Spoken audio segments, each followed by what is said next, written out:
Welcome back for this afternoon. So sorry to interrupt a nice sunny lunch and lots of great interactions. It's absolutely wonderful. Last year was so special to be back together, but I see the magic is still around, so that's fantastic. Thank you all.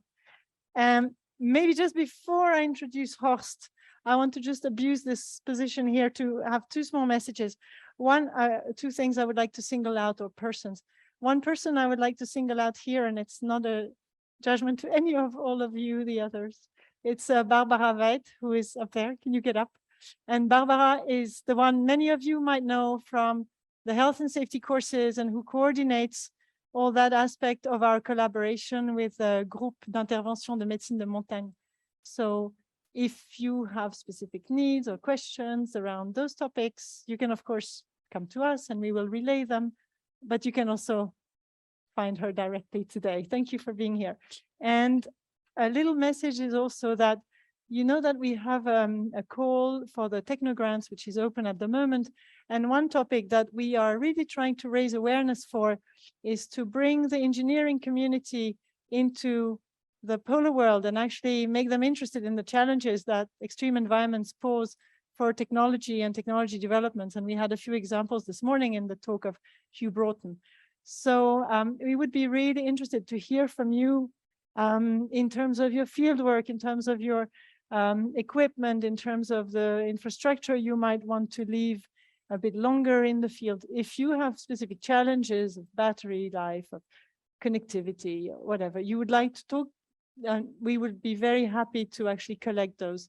And we have actually also some startup representatives here in the room who are working on connectivity at distance through satellites, and you're also welcome to talk to them if it can be of use to you. So maybe you can just raise your hand. Voila.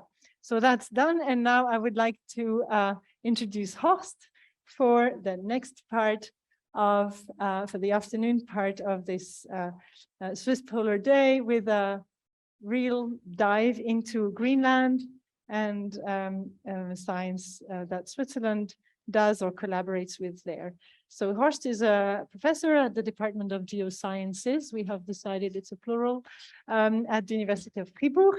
He is working on surface mass balance of glaciers, and he has currently a large project in Greenland called Cassandra, which is working on mass balance of the Greenlandic ice sheet. And this is what he will talk to us about.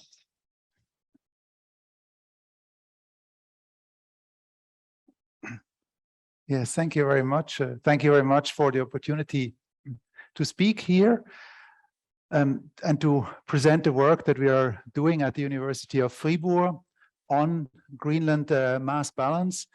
And so the project is called Cassandra, Accelerating Mass Loss of Greenland, Firn, and the Shifting Runoff Limit. And the work that has been done in this project, which I'm going to present now, is the work that I've have the honor to do together with Andrew Tedstone, with Nicole, and with Nicola. So Greenland. Greenland is large. The ice sheet is very large. The ice sheet has a surface area which is about a bit more than 40 times the size of Switzerland. The average thickness of the ice is about 1.7 kilometers, and Greenland, the ice sheet, is losing mass. So this plot here is the recording from satellite gravimetry. You see on the, oops, that was the wrong button. Yeah, you see the, this is confusing here. You see the mass loss over the years, and the Greenland ice sheet loses about 275 gigatons of mass per year. So what is these gigatons? Just to put that into context, all the glaciers that are currently left in the Swiss Alps are about 50 gigatons. So the Greenland ice sheet is losing every year about more than 5 times the mass of what we have ice in the Swiss Alps in total. So why and how does the Greenland ice sheet lose the mass? What is that mass balance which leads to the mass loss? I'm going to look at the different fluxes here. We have snowfall, and snowfall adds mass to the Greenland ice sheet. It's about 700 gigatons a year. Note the relatively large uncertainty here. Then we have iceberg calving that subtracts about 500 gigatons a year. And just a very brief video to illustrate the process here, also shown for scale, is the lower tip of Manhattan. It's a calving event that lasted for about 75 minutes at the Cermek Kuyashlik. And it just illustrates the size of these processes that take place at the moment on Greenland.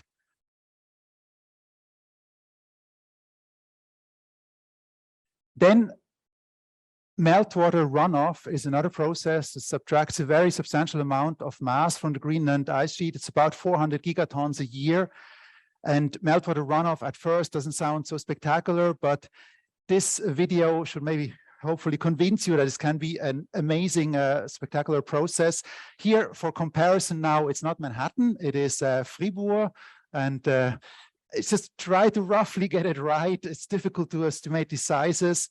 It's a video that a good friend of us took when flying over the ice sheet the autumn of last year. So what you see here are the rivers that discharge meltwater into the ocean. You see the flat surface of the ice sheet, and you see these huge blue areas, and these are the so-called slush fields. That is basically snow, which is just completely soaked in water. So satellite gravimetry tells us that is the mass loss of the Greenland ice sheet. And if we now add together the different mass fluxes, then we get roughly to the same number, but there is the problem that uncertainties are pretty large. So why do we deal with the individual mass fluxes? Why not just take the satellite number, the number from the satellite? We need to know the individual fluxes if we want to understand why and how the Greenland ice sheet is changing. This is why we do this work. This is why we try to quantify the individual terms in the mass balance of the Greenland ice sheet. Where do these numbers come from? So satellite is roughly measured. Measured is a difficult term in this context, but the individual mass fluxes, only calving is approximately measured. Snowfall and the runoff is modeled. This comes from models. And there's another term here, the basal melt, which is estimated as relatively small compared to the other ones. In Cassandra, in this project, we focus on the term, which is the runoff. We want to understand where, why, and when this take the runoff place on the Greenland ice sheet. So let's dive closer into this topic, runoff. So runoff is meltwater. Just to explain, the water that runs off from the Greenland ice sheet, that is snow or ice that has melted at some point and then runs off. But only about 60% of the melt actually runs off. So what happens with the remaining 40%?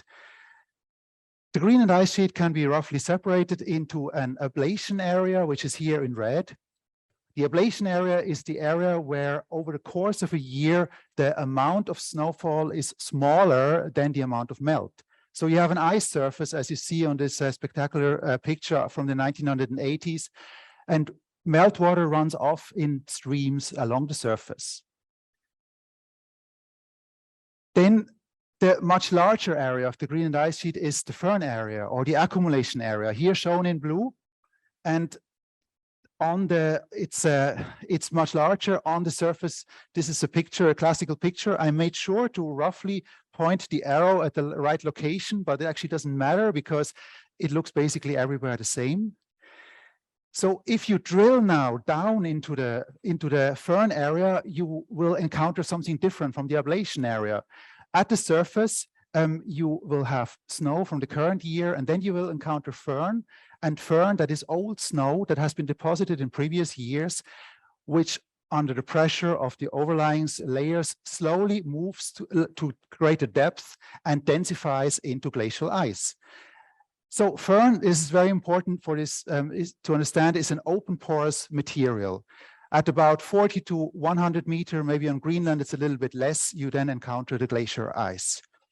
Firn is an open porous material and it acts as a porous sponge, and melt that is created on this blue area here then percolates vertically into the subsurface and refreezes in this porous sponge. So there is on the Greenland ice sheet an area of predominant runoff, so the ablation area, there's an accumulation area where the meltwater percolates vertically. This means there must also be somewhere a transition area between those two, where these two processes compete for influence. And that is what we are looking at in the Cassandra project. So we want to understand how, for example, can the area of surface runoff expand, and by which physical processes could this happen in a warming climate? Or will that percentage of meltwater retention change in a warming climate? So I've shown the huge firn area. On this huge firn area, 40% of the total melt of the Greenland ice sheet percolate and refreeze and never run off. What happens to the ice sheet if this percentage changes? We follow 3 lines of work. We work with remote sensing, where we track the surface runoff. We do field work where we want to measure in situ the processes of the hydrology of the meltwater as it gets generated in the firn area. What is it doing then? Why is it running off in some places? Why is it percolating in other places? And we do some modeling. In this talk, I will highlight a few aspects from remote sensing and from field work. Field work we use, sorry, not field work, but remote sensing we use to establish the baseline. With remote sensing, we want to know where on the ice sheet is surface runoff happening, how has this surface runoff area changed, and how does the firn change. I'm going to illustrate this here on this example, which you have seen already in the background. That is a Sentinel-2 image. It's from Northwest Greenland. In white, that's the surface of the ice sheet. Let me see, yes. And here, the gray area, that is the ice-free land. And this picture beautifully shows the drainage network of the surface runoff. Or wait a second, I mean, you don't see that much. You see a few lakes, these are the black spots. But if you process such an image with the appropriate filters, then this is the result, what you get out of it. So this was after the application of a so-called Gabor filter, which highlights linear features. And now you very clearly see the runoff. You can see these streams, how they start here at higher elevation, and then they run off here to the northwest towards and leave the water then drains off the ice sheet. This picture also shows what we term that visible runoff limit. So this is the highest elevation on the ice sheet where you can see on satellite imagery runoff. And using this method, then we analyzed more than 25,000 Landsat scenes from 1985 to present. And the results shown here in this map of Greenland illustrates that the runoff area, that is the area which experienced surface runoff, has increased by about 30% from 1985, roughly 1985 to 2000 and to roughly now. In blue here is shown the runoff area 1985 to 1992, and in pale red is shown the additional runoff area over that we have observed the last few years. You might be wondering why there is no, this is a bit difficult, why there's no runoff area here in this zone. So up here, the ice sheet margin is too steep and too crevassed for our approach to work. And down here, that's another topic here, the runoff takes place in the subsurface through aquifers, which are at about 30, 20 meters depth and invisible to the remote sensing approaches that we apply. But we know that also for especially this area down here in the south, from other studies, that the runoff has increased and is happening from higher elevations. So with all these data at hand, we wanted to better understand what had happened, or why is the runoff area, has the runoff area increased? And it might appear logical to postulate that the more melt there is, the higher must be that runoff limit. Our data, however, didn't show such a simple relationship. So on this plot, which you see here, we have along the x-axis here, we have excess melt here, then this is the runoff limit here, and every individual dot is 1 year of all of the analysis. This is for West Greenland, for the west coast of Greenland. Runoff limit is here shown not in absolute values, but in as a delta from the average of all the years, and the excess melt it's basically the melt intensity of a melt season. And interestingly, we see that there was in the past, so for 1985 to 2003, there was a stronger relationship between the two parameters than there is now, than there is for 2004 to 2020. And even for us, most interesting is the two samples are so clearly separated, so they basically virtually have no overlap.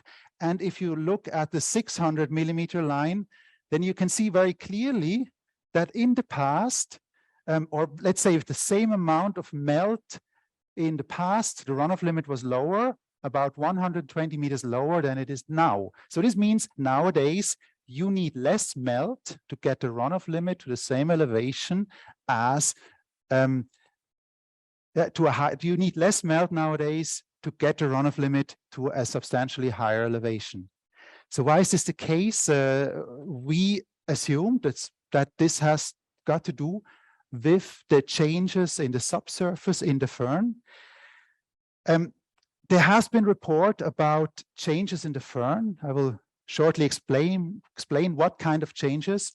And we have taken these maps that we have created, this map of the increase, here in red, the increase in a runoff area, and I've overlain it with these areas which are outlined in black.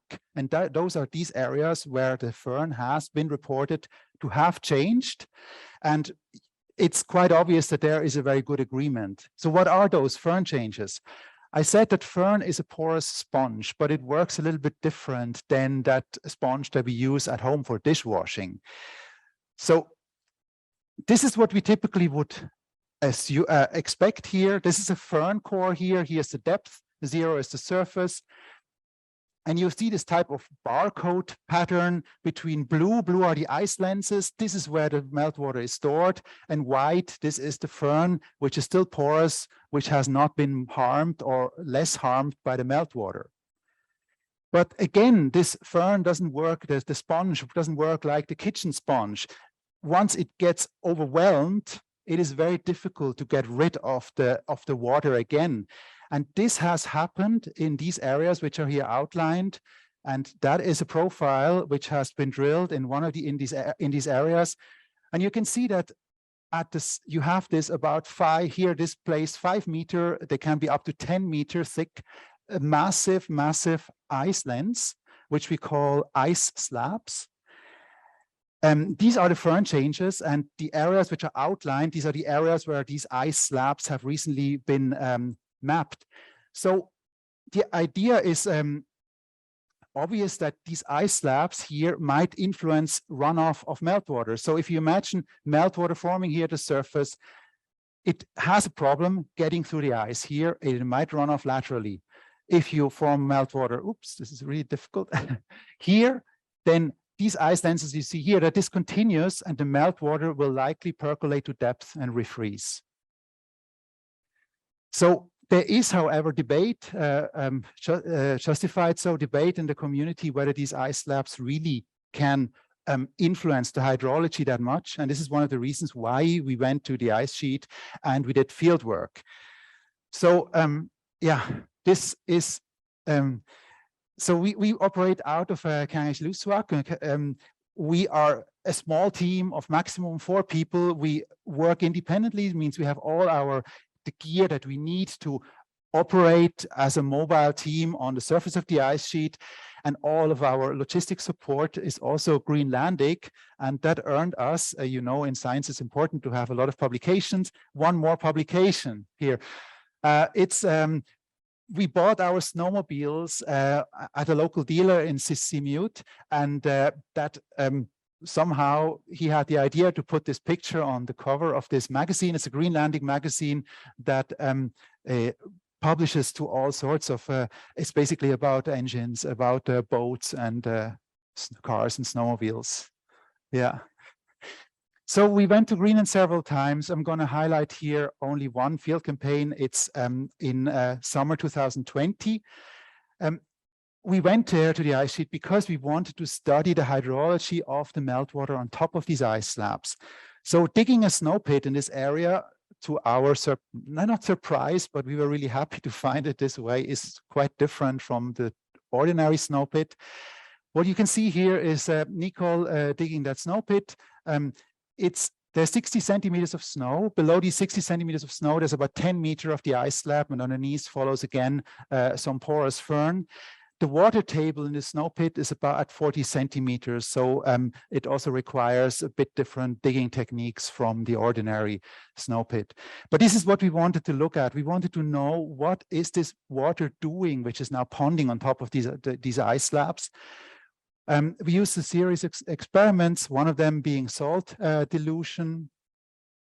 And we worked along transects, and with these measurements, we could show that underneath our feet here, where the snow surface looks relatively pristine, except for where we dug and where we trampled, that underneath our feet, there is everywhere a film, which is about 5 to 10 centimeters thick of water, which runs through the snow at a speed of something like roughly 7 meters per hour. This water flows laterally here, visualized by this arrow here, and it flows locally to local depressions, where it then forms these slush fields, and from these slush fields, streams then form, and these streams then discharge the meltwater from the ice sheet. And again, this plot, which I've shown before already in red, this is the area where these streams have newly occurred over the last 30 years. And based on the remote sensing on the field work, we now understand roughly what are the processes that are ongoing to lift this runoff limit, this area of surface runoff, to higher elevations. So at the start, once that a fern area gets hit with increased melt, and can't, this was wrong. And can't deal with the melt anymore, the fern starts to clog. The ice slabs are forming, and the ice slabs, these are the condition that then, with relatively little input of additional melt, then these stream networks can form, can migrate to higher elevations. We distinguish between a visible runoff limit, that is what we see on the satellite images, that is what you saw on this one Sentinel image before, and the actual runoff limits. We know that between those two is what we saw on the field. There's an area where the surface runoff takes place at the subsurface, hidden from the satellite data that we use. So typically these kind of talks, I'm almost at the end, they involve some values in gigatons. And you might have asked yourself already now, so what does it now matter? What is the impact now of this for Greenland's surface mass balance? By how much does this add to the mass loss? And of course, we looked at this. We asked or integrated the models which are currently used to calculate the surface mass balance. How much runoff is actually coming from this red area, this newly formed runoff area? And the answer, it's somewhere between 5 and 15% of the current annual mass loss. But already 5 to 15% is a big range. And the problem, which we were not fully aware when we started the project, is that the processes that we see here, they are only in small parts actually simulated by the current mass balance models. So for example, the current mass balance models don't simulate lateral runoff at all. And that is a problem. That is a problem, and it is a challenge, I think an exciting challenge, to try to incorporate such processes into the models that we use. And I think it's important, because I want to finish the talk here with this plot here. It shows you once again Greenland, but this time the Greenland ice sheet, but this time in a somewhat different fashion.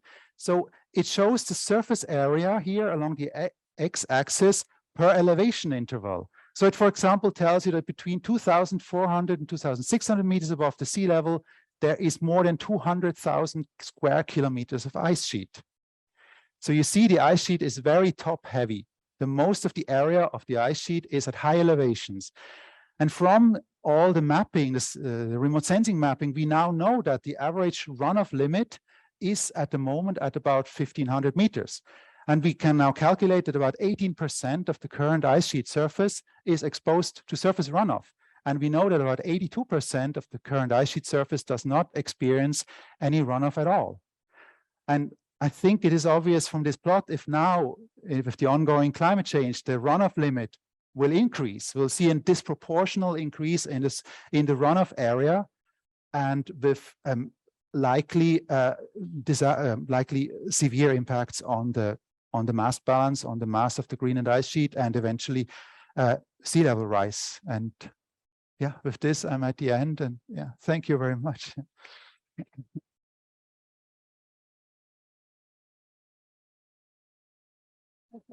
Perfect time.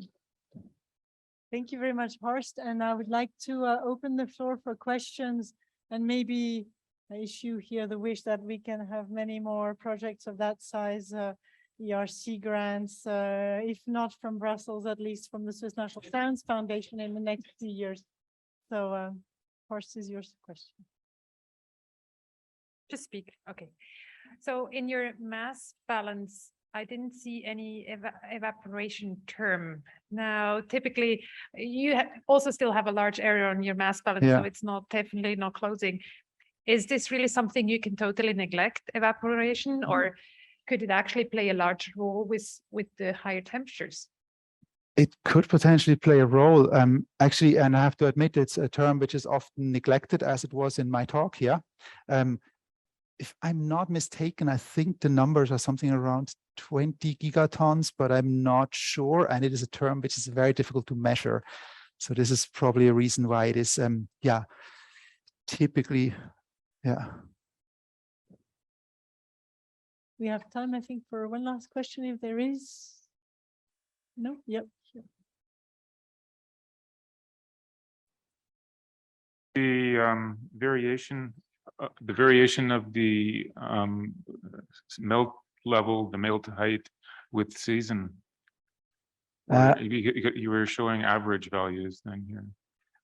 Which slide do you mean? Just the very last couple of slides then. Yes, here, like, yeah, no, or forward one back.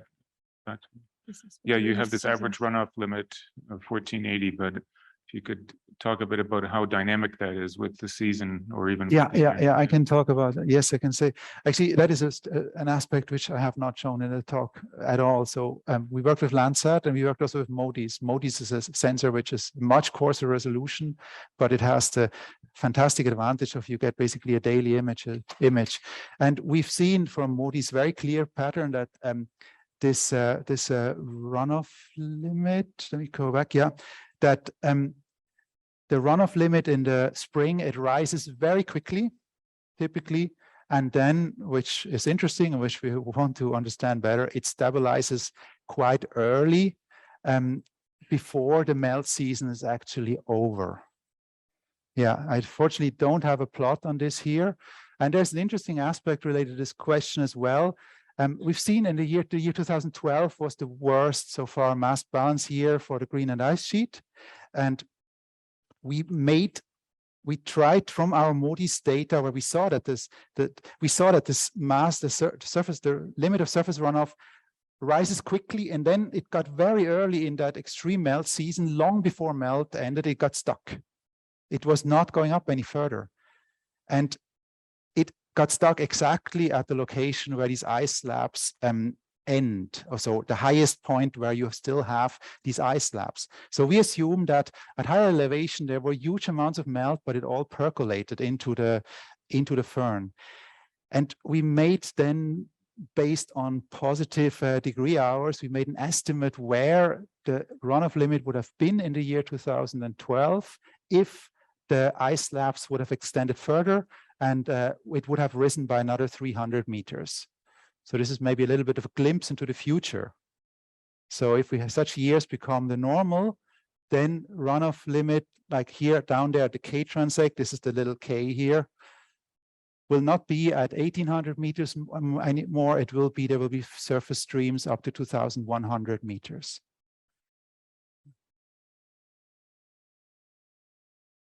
Good.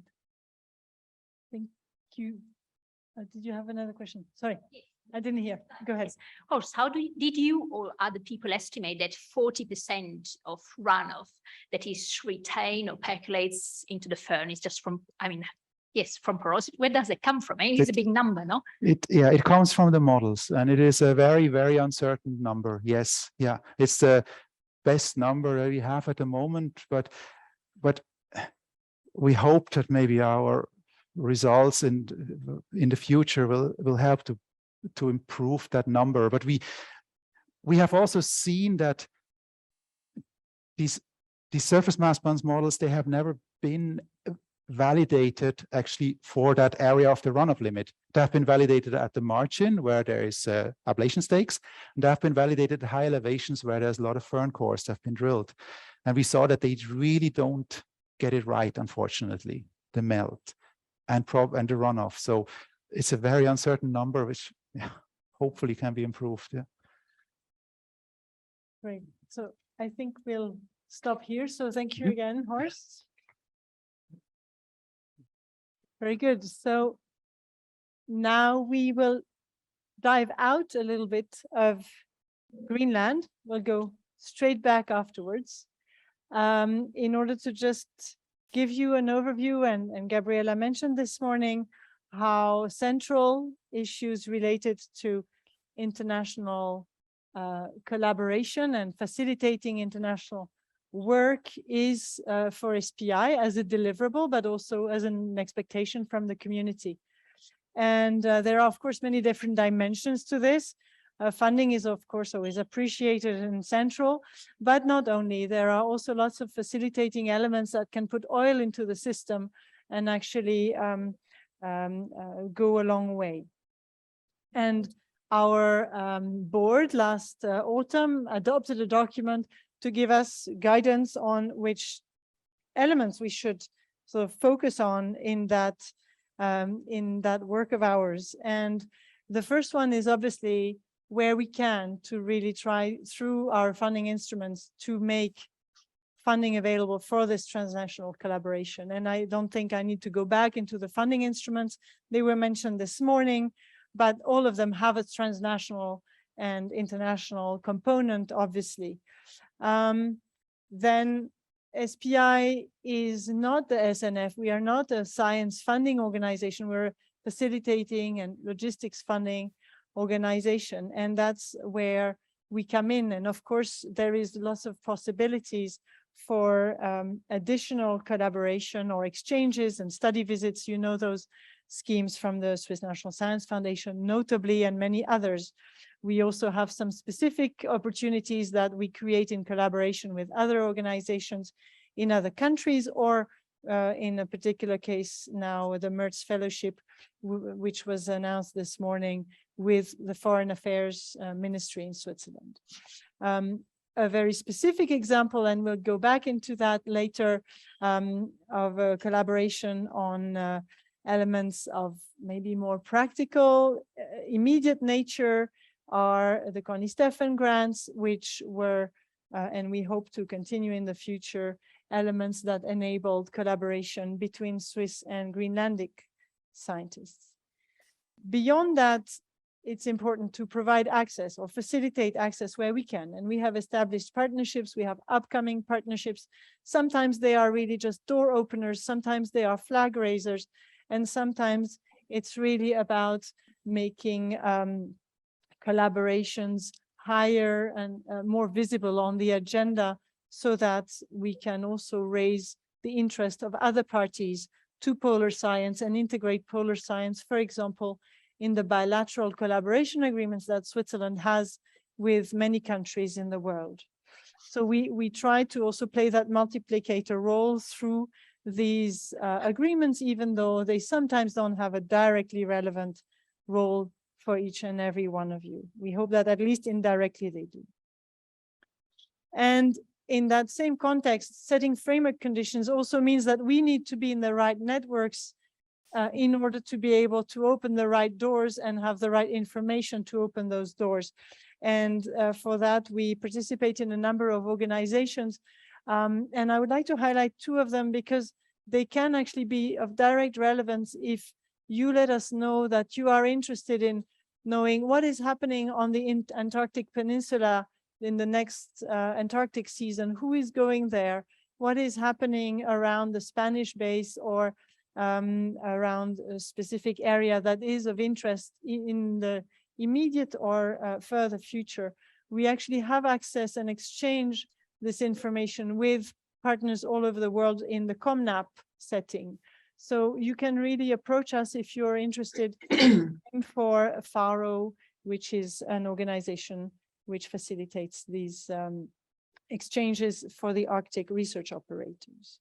We are therefore a partner in a number of projects, and this is really also to be in the right networks to support you further. So going further and in looking into the future, we want to increase this, and we really want to listen also to your needs, and please feel free to knock at our door. We are also very interested, and maybe that's something where we need your ears and eyes to find better mechanisms to identify larger initiatives that are coming onto your radar through specific thematic committees or associations you might be working. So basically another way to say, feel free to contact us anytime. And that's it for the SPI. I don't think I want to dwell too much on us. This is not what it's about, but I would like to make the link now to our next speaker, because she is part of this network that we have been through time developing, and which is actually turning out to have many different facets. This is both an institutional collaboration, it is a science collaboration, but also hopefully a collaboration which will lead to really direct impact for people in Greenland. And it is my pleasure to introduce to you Josefine Neumann, and you could confirm that Josefine is online. Yes? Yes, I am online. Very nice to see you, Josefine. So I would like to briefly introduce Josefine, and she will speak to us about the collaboration and the development within the Greenlandic science system and best practices in collaboration with Greenlandic colleagues, and of course, hopefully say a few words also about the collaboration with Swiss, although we know you are being courted very much these days, and we thank you very much for taking the time after a number of conferences last week in Nuuk.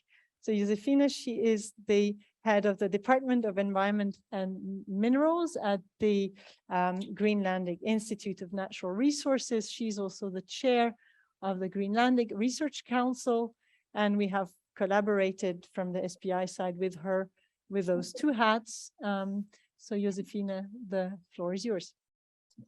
Well, thank you so much. And let me try to make this work.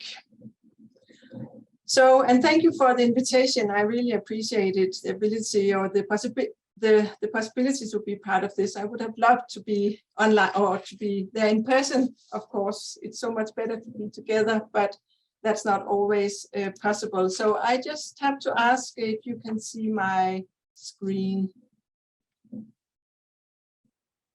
Sorry, I had muted. Yes, we can see the screen and hear you well. Okay, good.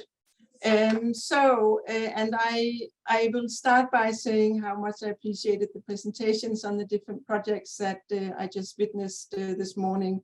I was really impressed about the magnitude of your programs and projects. I really enjoy listening into the plans and what is already going on. But I will start by talking a little bit about the Greenland research community, so you all have a sense of who we are and how we can collaborate. So, as was mentioned, Danielle said I was working at the Greenland Institute of Natural Resources, and we are an organization that is advising the government of Greenland on the sustainable use of the living resources. So we have a history of being placed in Denmark, but in 1994 we were taken home to Greenland, and today there are 60 people working here on a permanent basis in Nuuk. We not only have the facilities you can see in the picture, we also have two large research vessels for inshore and offshore work. We have a lot of other facilities, among others housing facilities for visiting scientists and students. So we have a lot to offer for people who would like to come here. But I will not only talk about us as an institution which combine research and advice. We have other institutions here as well. And of course, it's obviously easily accessible to talk about our university, which is placed right next to where this institution is. And they are also engaging in a lot of agreements with international partners. They have approximately 500 students now, and it's a fairly stable number. They have they engage in network agreements. They have a lot of cooperating institutions and universities actually all over the world. But they focus mainly on human science, but they are developing now into political science, international policy, of course, international law, and now a program on biology, a curriculum on a bachelor in biology is being developed. So it is a developing university who would appreciate all sorts of collaborations. Another institution which is quite big in a Greenland context is ASIAC, the Greenland Survey. They focus on geomapping and geodata and mapping, of course, and hydrology, climate and environment. They also work as advisors for the government, but they're also engaged in research and science and more business-based work. The two last institutions I would like to mention is the our National Museum and Archive. They, of course, are obliged to document our heritage, but they also engage in research projects. And then last, we have the Danish Technical University, DTU. They have a branch in Sisimiut, and they are offering education in Arctic engineering, but they also work on a lot of research projects, and quite a number of people are actually going through. And I really hope that the project just presented on the Inland Ice, that you have been engaging with DTU as well. So talking about research infrastructure, now I mentioned Sisimiut and Nuuk, of course, those two of the largest cities in Greenland, easy accessible. We are a lot of people here. It's easy to do work here, but there are a lot of other research facilities in Greenland. And I will just like to introduce the homepage ISAFIC to all of you. I'm sure that some of you already know it, but to my surprise, I have been doing a lot of presentations and I constantly come across people who do not know about this homepage. This is a place where you can find all sort of information on research projects that takes place in Greenland. We encourage everyone to sign up there. You sign in, you describe your project, you describe or put a point on the map where you are going to work. And then it's sort of an open door to the rest of the research community. It's not only people from Greenland signing up here, it's also people from all over the world. And we have made an agreement with the National Science Foundation, and their projects in Greenland actually feed into this homepage as well. So I will encourage you all to take a look. You can find partners. You can, the really important thing here is that if you have an idea, don't redo what others have done already. Here you can figure out who has been doing what, and then you can build on that. Being a research institution in Greenland, what is really, now I say easy, but relatively easy for us to engage in long-term monitoring programs because we are here all year round. And that's what we are doing actually all the time.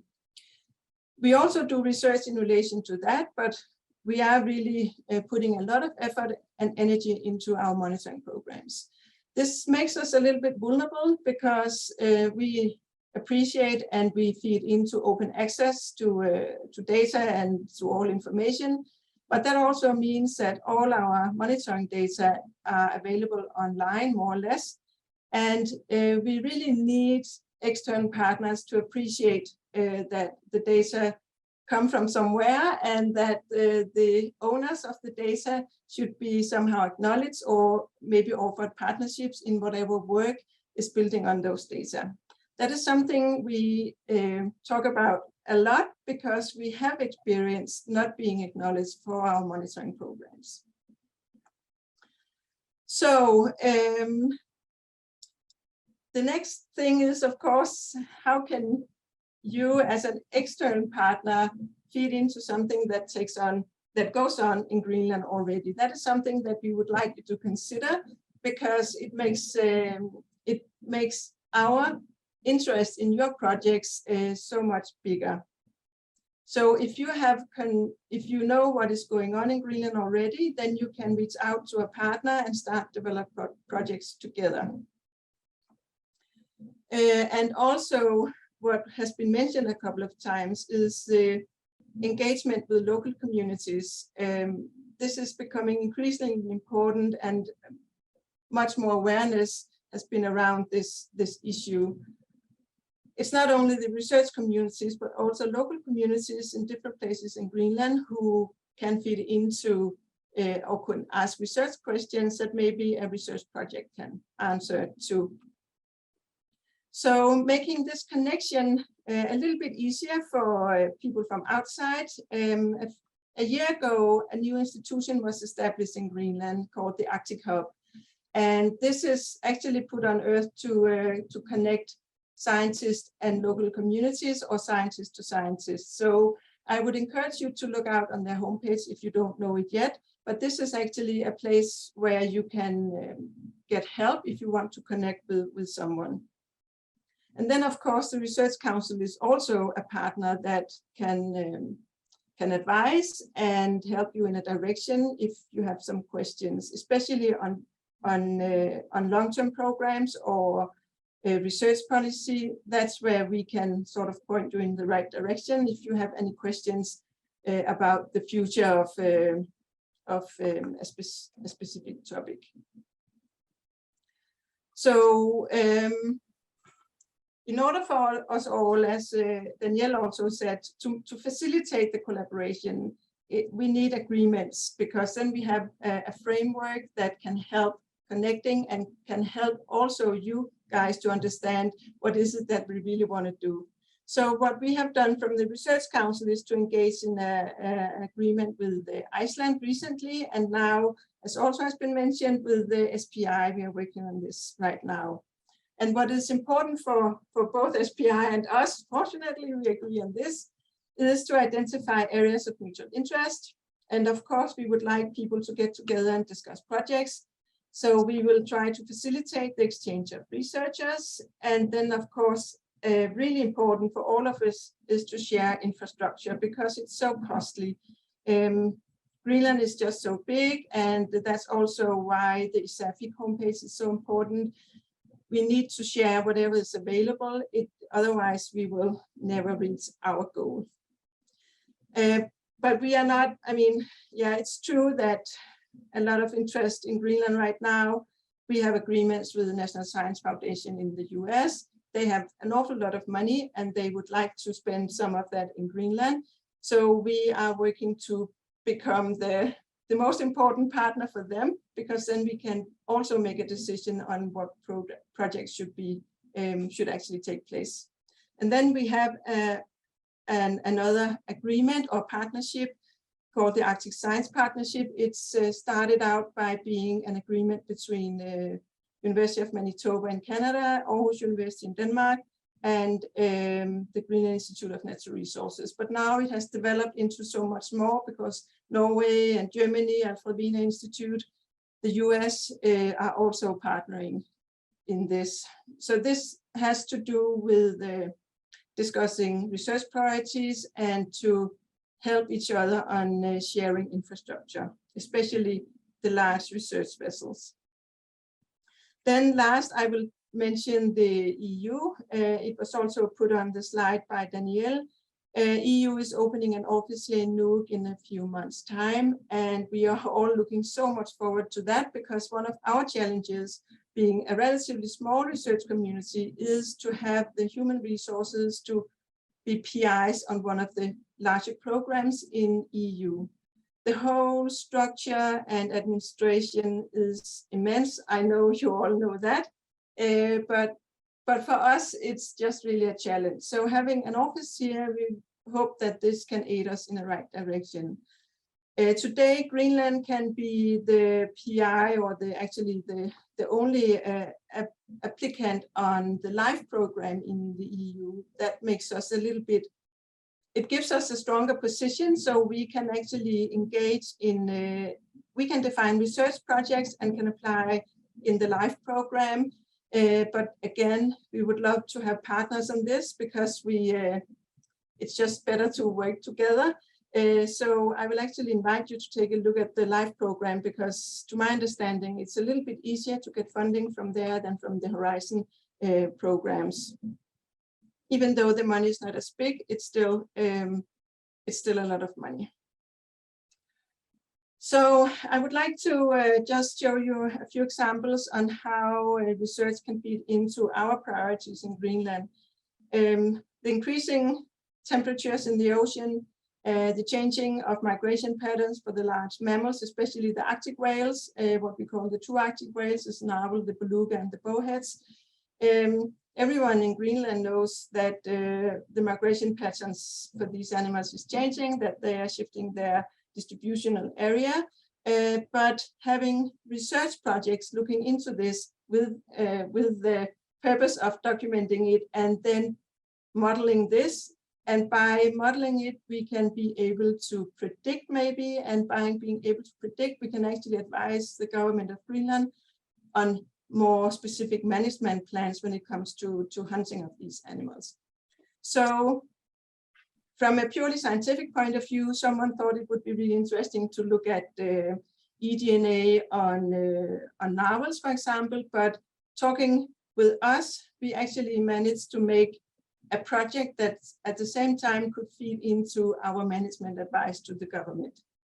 So this is something that scientists from outside not always think of, but by engaging with us, it becomes actually possible to have a mutual project and being able to help this institution in the work we do on a daily basis. So another project I would talk about is an EU project called the Arctic Hubs, which looks at science and citizen collaboration, among other things. And this is, again, something that is becoming increasingly important. This whole engagement of local people being able to ask scientific questions and then being able to get answers as well. But this collaboration with citizens takes time. And I know that all of you who have been engaging with this knows this is true. At the same time, being in Greenland, you need to speak Greenlandic, otherwise it doesn't really make sense. And that's where collaboration with people or with local scientists actually can help very much. And of course, we have a huge issue in Greenland with the different perceptions of scientific or Western scientific knowledge and local knowledge. And we need to bridge this gap, and by engaging in projects like this, it may actually help a little bit. So last, I would like to just ask you to consider, when you are thinking about projects that could take place in Greenland, or if you would like to engage with Greenland researchers, this is something that we have developed in the light of what we call fly in, fly out scientists, leave nothing but a footprint behind, is a very good expression when it comes to tourism, but not when it comes to research, because we do actually want visiting researchers to leave more than a footprint behind. We want the data to become part of our data, of course. So instead of thinking about research in and about Greenland, we actually encourage you to think about research for and with Greenland. And then knowledge at your institution. It's good for you and your institution, but we need it to be embedded or anchored here at a Greenland institution. That's also why the Greenland Research Council only fund projects who has a local partner here. Then the scientific capacity.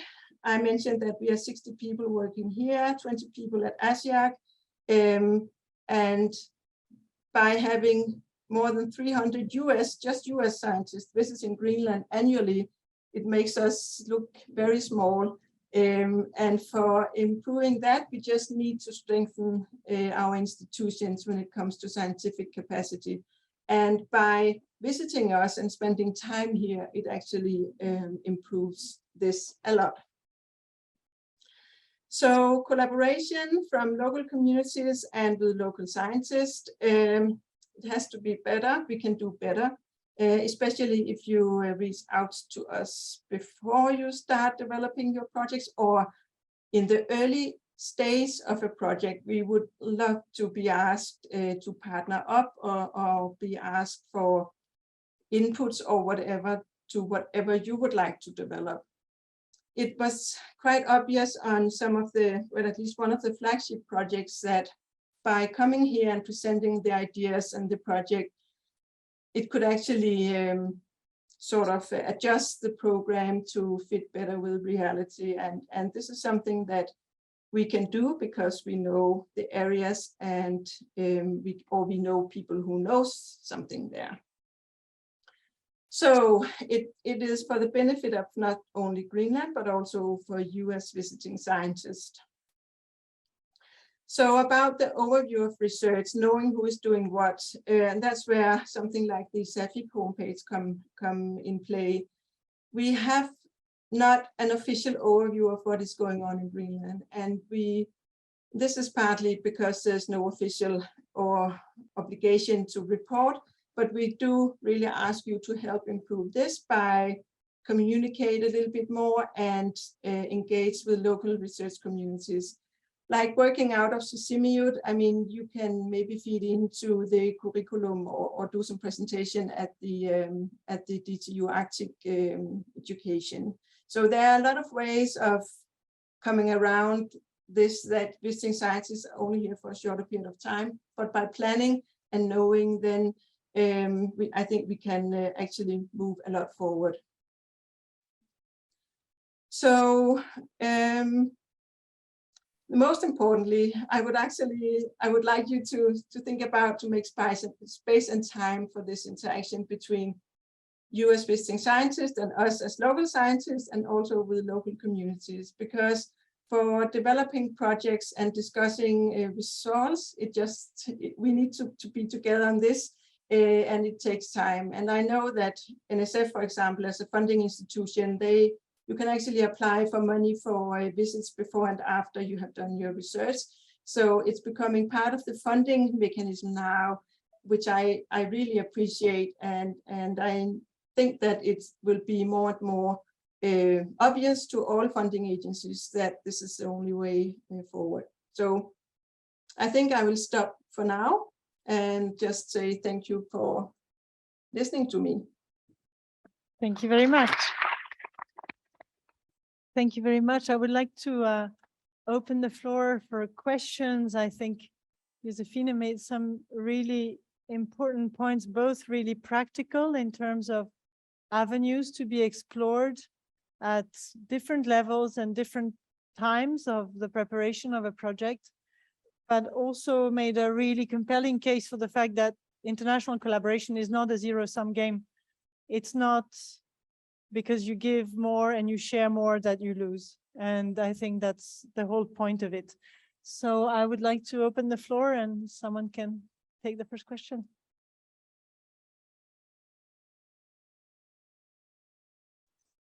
So no question, I was so clear in my talking here. Intimidating. No, anything. Well, maybe I have a question to break the ice. You stress the importance of community engagement and new tools that are being put in place. does ISAFIC as a database also have, let's say, in terms of language, not necessarily in terms of English or other languages, but in terms of the way things are phrased on the website, the projects are explained? Is it something that is aimed only at scientists, talking to scientists, or is there actually a component of interaction with the broader public? No, the original idea behind this is scientist to scientist, research community to research community. But of course, with everything developing towards more local engagement and to collaboration and co-development of projects, there's an effort now to change that a little bit. However, the most important thing on the ISAFIC is scientist to scientist, and to make an overview of what is actually going on in Greenland. Thank you. Okay. Okay, at the very back there. I don't know if you can see, but we have a dice that's being thrown around with a microphone inside. Thanks. Yeah, I saw it at one point. Yeah. Maybe real quick, are you in close contact with EU Interact organizers? Because one point of contact to do work in Greenland and other places in the Arctic is to write an Interact application. Would you recommend to contact you both when you plan such a thing? Can you? Yeah. So But we are part of the Interact program here at this institution. So there are several stations in Greenland actually a part of the Interact program, and we have a contact person here, and you can find that information on the homepage of the Greenland Institute of Natural Resources. But I guess you can also find it on the Interact point of contact within the EU program. Good. Are we having afternoon naps? It's still morning here, and the weather has been really bad. It has been raining and the wind is quite strong. So all flights out of Nuuk has been cancelled for today, I think. So this is another thing regarding climate change and infrastructure, that you need enough time if you want to visit Greenland. We have another question up here, sorry. Josefina, thank you for your talk. I think it was very refreshing for a lot of us. With all these new corporations, are there some more strategic directions opening up in Greenland for development in terms of research? Well, I guess you're all aware that there are some, well, we have been approached by all countries all over the world, actually. But there are some we prefer to work with more than others. I have to be honest to say that. And there are also some, of course, now with Russia, we are at the same level as the rest of Europe regarding collaboration with Russian scientists at the moment, for example. Then China is also a country which the government prefers us not to collaborate too much with. So there are these things as well on the table, and rarely things are said explicitly, but of course the political signals are quite clear on this. We have so much, we are engaged in so many different things that it's not, we don't lose anything by not engaging in everything. I mean, we have more to do than we can manage, actually. So when we are engaging in collaborations, it has to be something that we can benefit of, that we can see can develop our research community as much as you as visitors. I'm not sure if that actually answered your question. It did. Thank you. Okay, well then maybe one last question here, and then we'll pass to the next speaker. Thank you, Josephine. This is Gabriella. So good to see you online. Regarding or relating to the previous question, do you see any clear research topics that are very important right now for the Greenlandic people? Maybe if you have one or two examples. Well, this institutional point of view, of course, fisheries is always important, but we are developing a specific area here, and that is into the pollution or the potential pollution from extractive industry. A PhD just started in my group today, or actually yesterday, and she's looking at leaching from an old mine site. We do it in South Greenland, and I think that the flagship project Greenfjord, they are aware of that place. So this the extractive industry, critical minerals, and fisheries are those topics that are constantly important. Thank you very much. So I propose that we close this presentation now, but we remain with the same topic, and actually we have a very nice continuity. And I hope if you can, Josephine, stay for a few more minutes.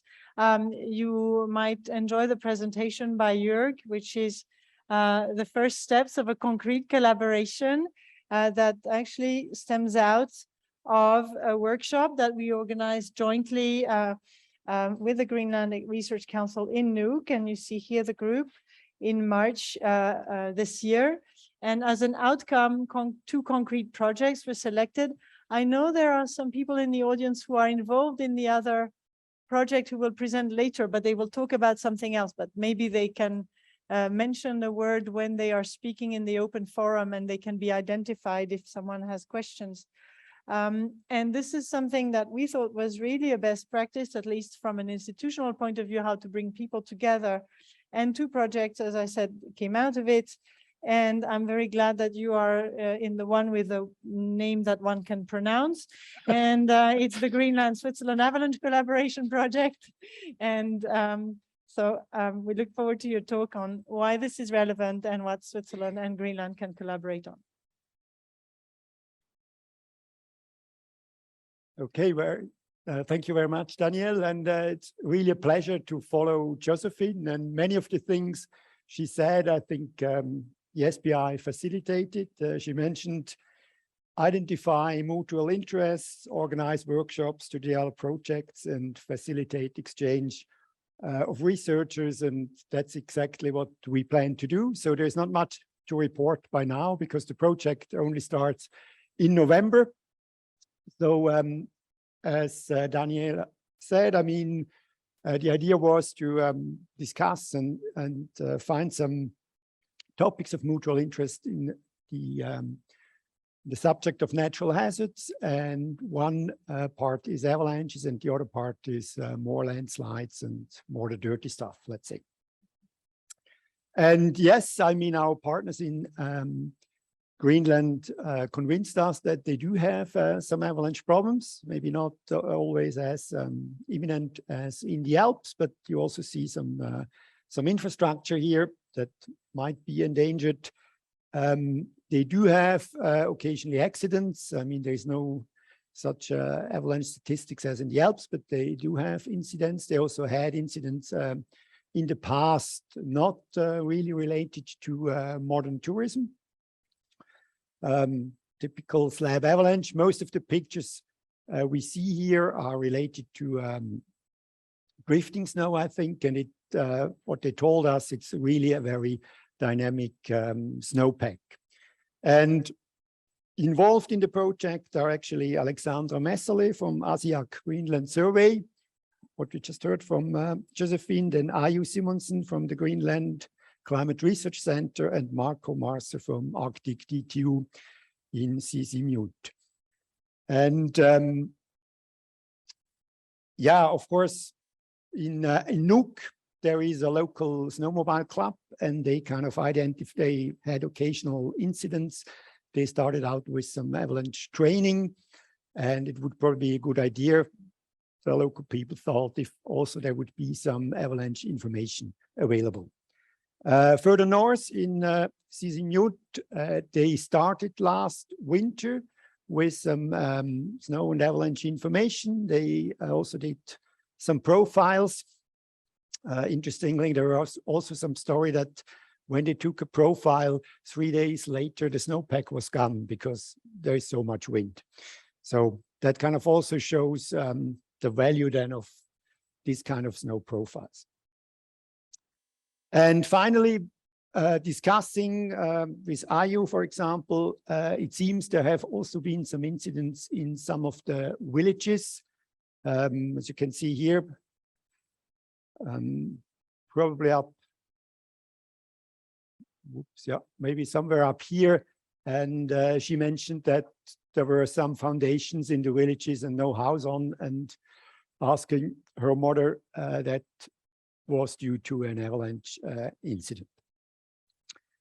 So what we want to do is really to have some exchange. They expressed their interest in developing some avalanche information services. We will first focus on Sisimiut, where there is also already a little program, and then also on Nuuk, where the nucleus is the Snowmobile Club. And the idea is really to share the expertise. So we'll have a series of visits. So some of the Greenlandic partners will come to Switzerland, get some training here in the courses we do anyway in the international courses. And then we also go there because we really have no good feeling yet what might be really helpful for them. Of course, we thought about modeling, for example, about modeling with snowpack, snow cover modeling. And then the question came up, well, where would you put a weather station with this kind of dynamic snowpack? And then we had the idea, or maybe we better drive the model with output from numerical weather prediction models.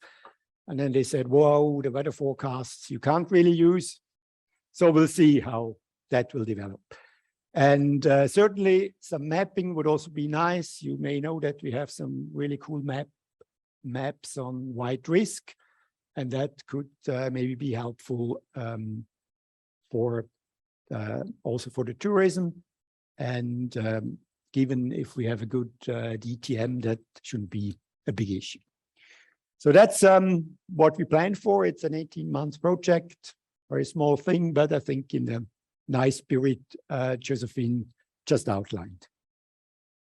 And yeah, the partners also mentioned that we should not forget about sea ice crossing. So before the snowmobile club gets into the steeper terrain, they obviously cross the fjords, and there are also accidents there when they break through the ice, and there are also some occasional problems with crevasses. Thank you. And all the pictures are from my partners, of course.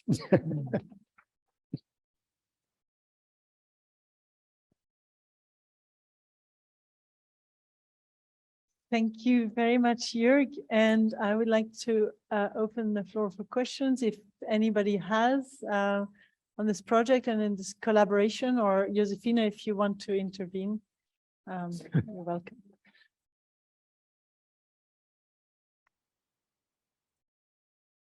No questions? Okay. Okay. Thank you. Well, thank you very much, Jörg.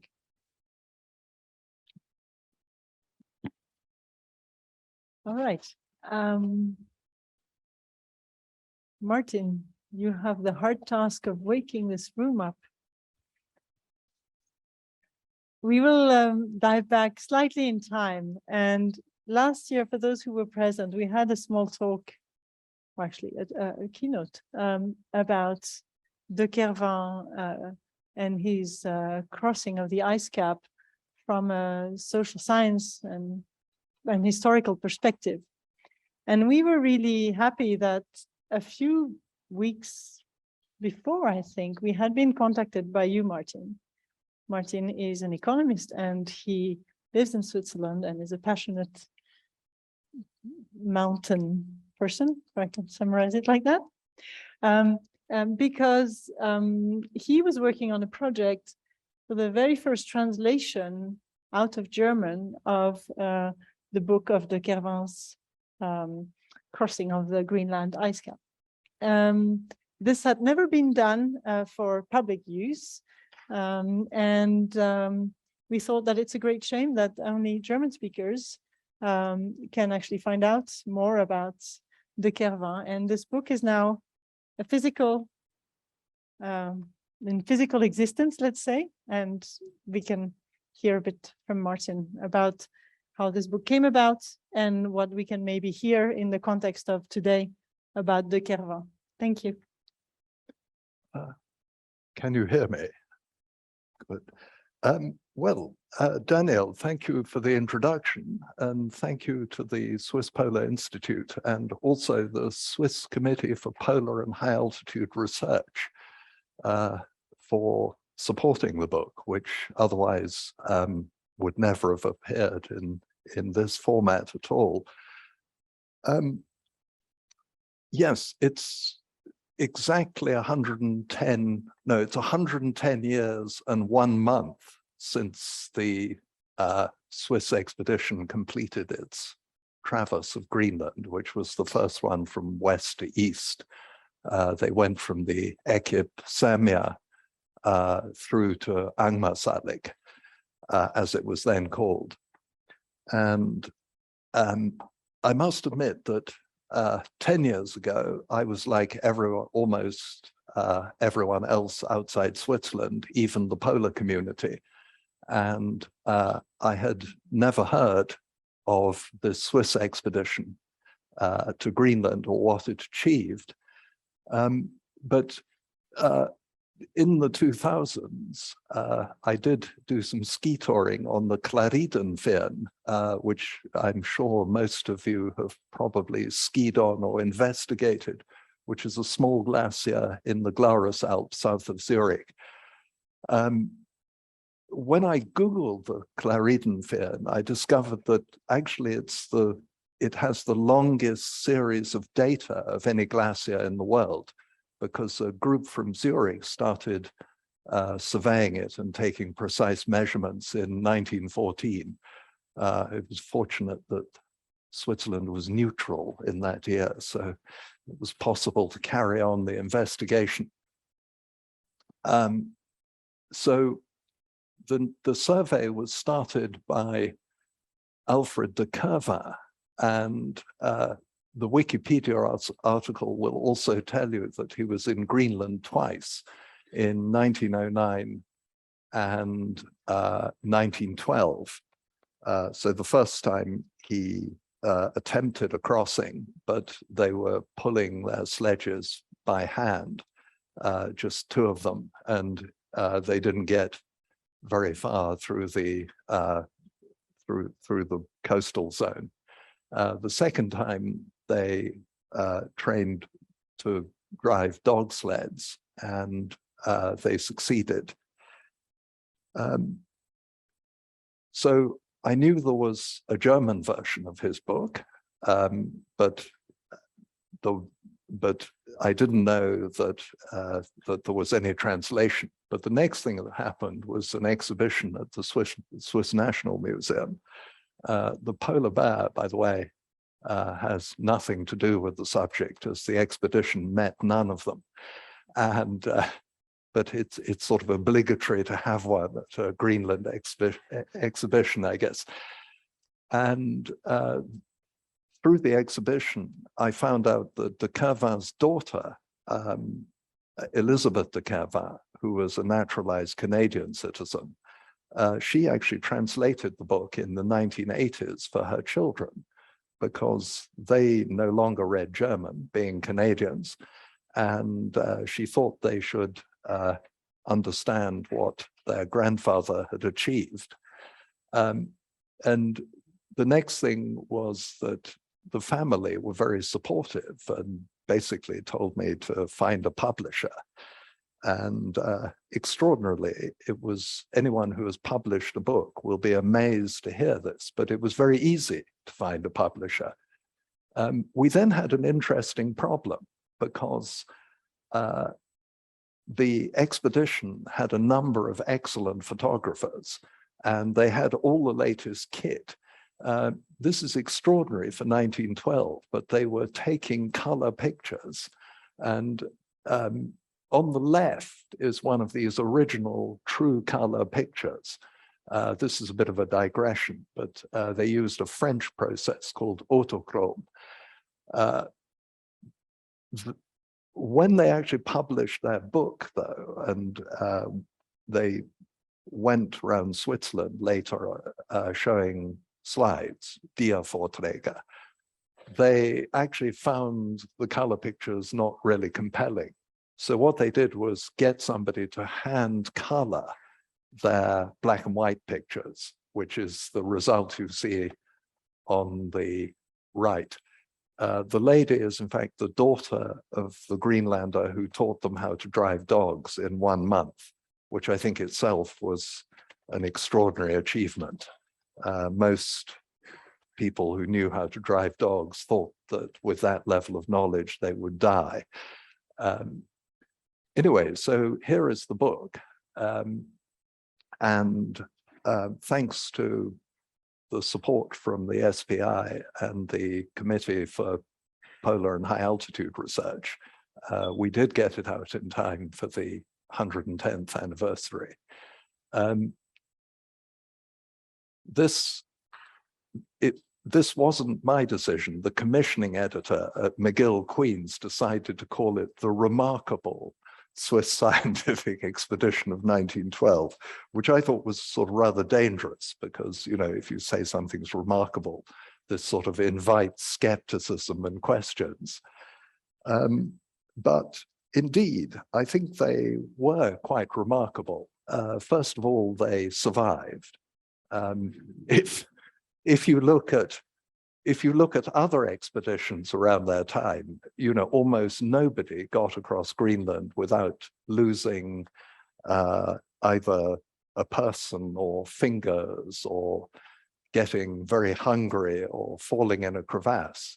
But they did none of these things, and they did a crossing of something like 640 kilometers in 31 days.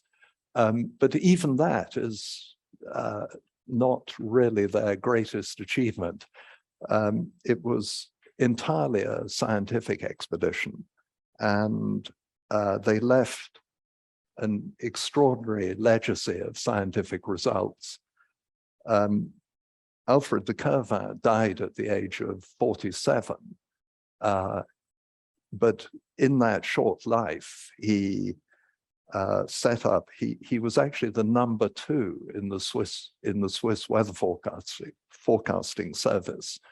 And he was made responsible for earthquake research. That was felt to be a kind of weather in those days. And he set up the existing Swiss earthquake monitoring network and also designed and built a special seismoscope for alpine earthquakes, which is still in place, though I don't think it's actually being used. So the science was remarkable. And some of the results, their own glacier survey of a glacier called the Ecke Sirmia, still being used today. And they did all this on more or less on private funding, which was also remarkable. Andreas Fili and Martin Luthi, who wrote the scientific part of the introduction here, they say, we will never cease to be amazed by how much science they achieved with such slender means, which I'm sure is an inspiration to everyone here. So this is a visit to the Clariden-Fehr, I think just a few years ago. And in that year, glacier lakes were appearing all over Switzerland. So tomorrow, I thought I would go back and take another look at this area and see what's happened in the summer. And that will be a sort of coda to de Quervain's researches in the area. Anyway, thank you very much for listening to this. Thank you very much, Martin. I see you're running away already, but you'll stay a little bit afterwards. And yeah, and we have, for those who want to have a quick look either at the photographs or might be interesting in having a further read, we have a few copies for, how do you call it, consultation, that's the word. So feel free to have a little look afterwards. And thank you for taking us back in time. And now we are jumping to the present and out of Greenland for now. And we will move to the open forum part of this Swiss Polar Day. So it's a more dynamic setup, which you know if you were present last year. And so I would like to introduce my colleague Charmily No, who works at the SPI Secretariat and who will moderate this fast-paced part of the day. And thank you to all of you who were interested in joining and presenting. We know there was a waiting list and we're sorry we couldn't accommodate everyone. It's a good sign. Keep it up and we'll put more space in the program next year. Okay, so hello everyone. As Daniel mentioned, it's going to be the part, an exciting part of the day, the open forum about updates, about latest research, polar research, and also field works and expeditions. So many researchers from institutions and laboratories will give insights and updates about their current work and latest work. Thank you to all of you who signed up, because there were many people who wanted to join us today for this open forum. So each speaker will have approximately 5 minutes to present his or her presentation. And every time I'm gonna leave the floor for one speaker, I'm gonna ask the subsequent one to get ready. So this way we have a smooth process. So the first one will be Samuel Jacquard from the University of Lausanne. And I will ask Martin Schnebeli to get ready for the next part. Thank you. Right. Good afternoon, everyone. So I'm just going to present a project that is only unfolding at the moment. So we don't have any observation or any results to report off. So the SPI has been contacted by Oliver Hare, who is a sailor, and he's participating to several international sailing competitions. So he's been contacted the SPI to see whether we could collaborate and make use of his platform here, a sailing boat, to make some measurements. And so the idea here is to equip Oliver Hare IMOCA sailing yacht that you've seen before with different sensors, which will allow for the continuous, highly resolved, both temporally and spatially, measurements of temperature, salinity, pH, and PCO2, with two main aims. So the first one is to constrain the exchange, so what we call the air-sea partitioning of CO2, so the exchange of CO2 between the atmosphere and the ocean, with a particular focus on the Southern Ocean, which plays a crucial role in absorbing anthropogenic CO2. So the ocean absorbs approximately 30% of the CO2 we emit currently, and approximately half of it is absorbed via the Southern Ocean for various reasons that I will talk about in a minute. And the second aim here is to unravel the mechanism leading to marine extreme events, in particular to compound events, which combines multiple stressors. So as we all know, the surface of the Earth, so the terrestrial environment, has been struck by heat waves, and we've seen this all over the world in the summer, including in Europe. And there's been a realization that these heat waves also affect the marine environment. And so there's an illustration here. There are many of these heat waves. The very famous Pacific blob that you can see at the center of this picture here. There's been a redundant phenomenon with extreme temperatures, or temperature exceeding the normal temperatures, if I may say, by 4 to 5 degrees. Okay, but so what's been realized now is that these heat waves can also be accompanied by other environmental stressors, such as pH and so events of ocean acidification, which combined have much more severe consequences for ecosystems. The second aspect here is you have a map of all the PCO2 measurements that we have. So again, CO2 measurements in the surface ocean on the upper part of the figure. And you can see that we have very good coverage of data in the Atlantic and the North Pacific, but you also realize that looking at the Southern Hemisphere, especially the Southern Ocean, that the data coverage is much more reduced. And so the Vendée Globe is circumnavigating Antarctica with the hope of filling some of the data gaps that we have. And there's one, there's been a similar initiative in 2020. And there's one of these yachts that provided some measurements. You can see in the bottom panel here, panel B. And you can see that the boat circumnavigated here Antarctica with beautiful, highly resolved measurements of PCO2. So that's our project. So the ship is currently being equipped with that sensor. So we're collaborating with a company in Germany, Subsea Tech, which has developed a series of sensors that are extremely light and extremely compressed to be accommodated on such yacht.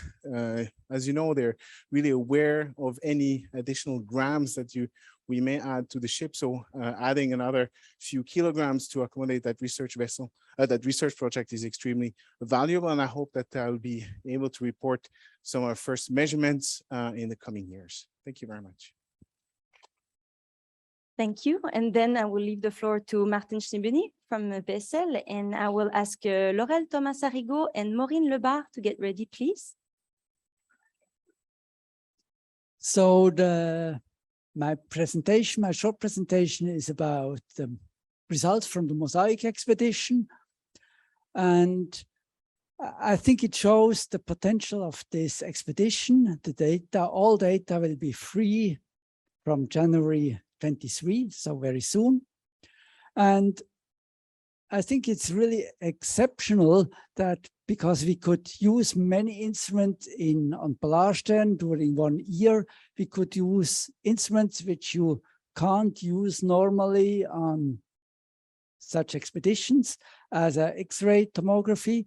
And you see the blue-gray, that's a typical snowpack on sea ice.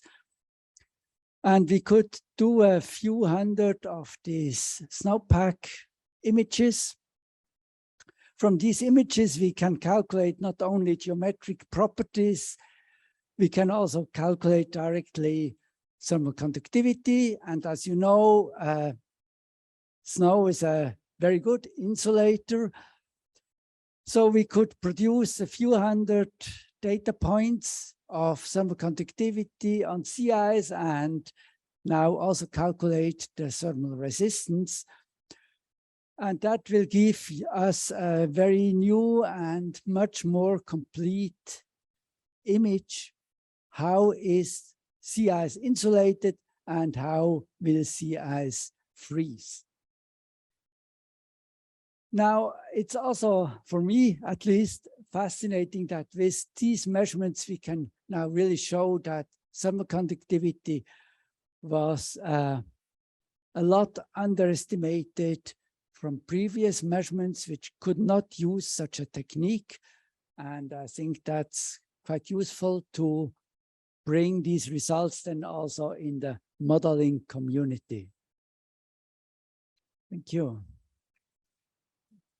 Now we'll leave the floor to Laurel Thomas-Arrigo and Maureen Lebar from ETH Zurich. And I will ask Anne-Marie Weffing to get ready, please. Yeah, hello. My name is Laurel Thomas-Arrigo. I'm a research associate in the soil chemistry group at ETH Zurich. And my research focuses on iron and carbon dynamics in Icelandic soils under changing environmental conditions. So Iceland is a volcanic island, meaning that soil development processes there are strongly influenced by the weathering of really iron-rich volcanic rocks. And what this leads to in general is a very high amount of iron oxides to be found in these soils. Now, in general, iron oxides have a very high surface area, which makes them very efficient at sorbing and stabilizing organic carbon in these soils. And in Iceland, when we're talking about carbon stabilization and storage, we are looking at about 2.1 gigatons of organic carbon. However, these iron minerals are not necessarily stable, especially under reducing conditions. And this is because in the absence of oxygen, Iron 3 becomes one of the most important electron acceptors during microbial respiration. And this reductive dissolution transforms solid phase iron 3 minerals into dissolved phase iron 2, which then at the same time releases any adsorbed carbon to the aqueous phase where it is more mobile or potentially also more bioavailable.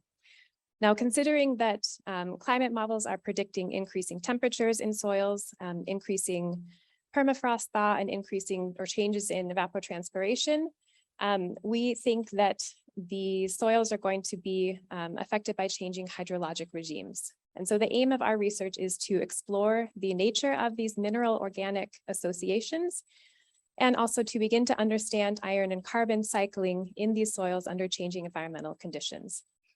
And so how do we do this?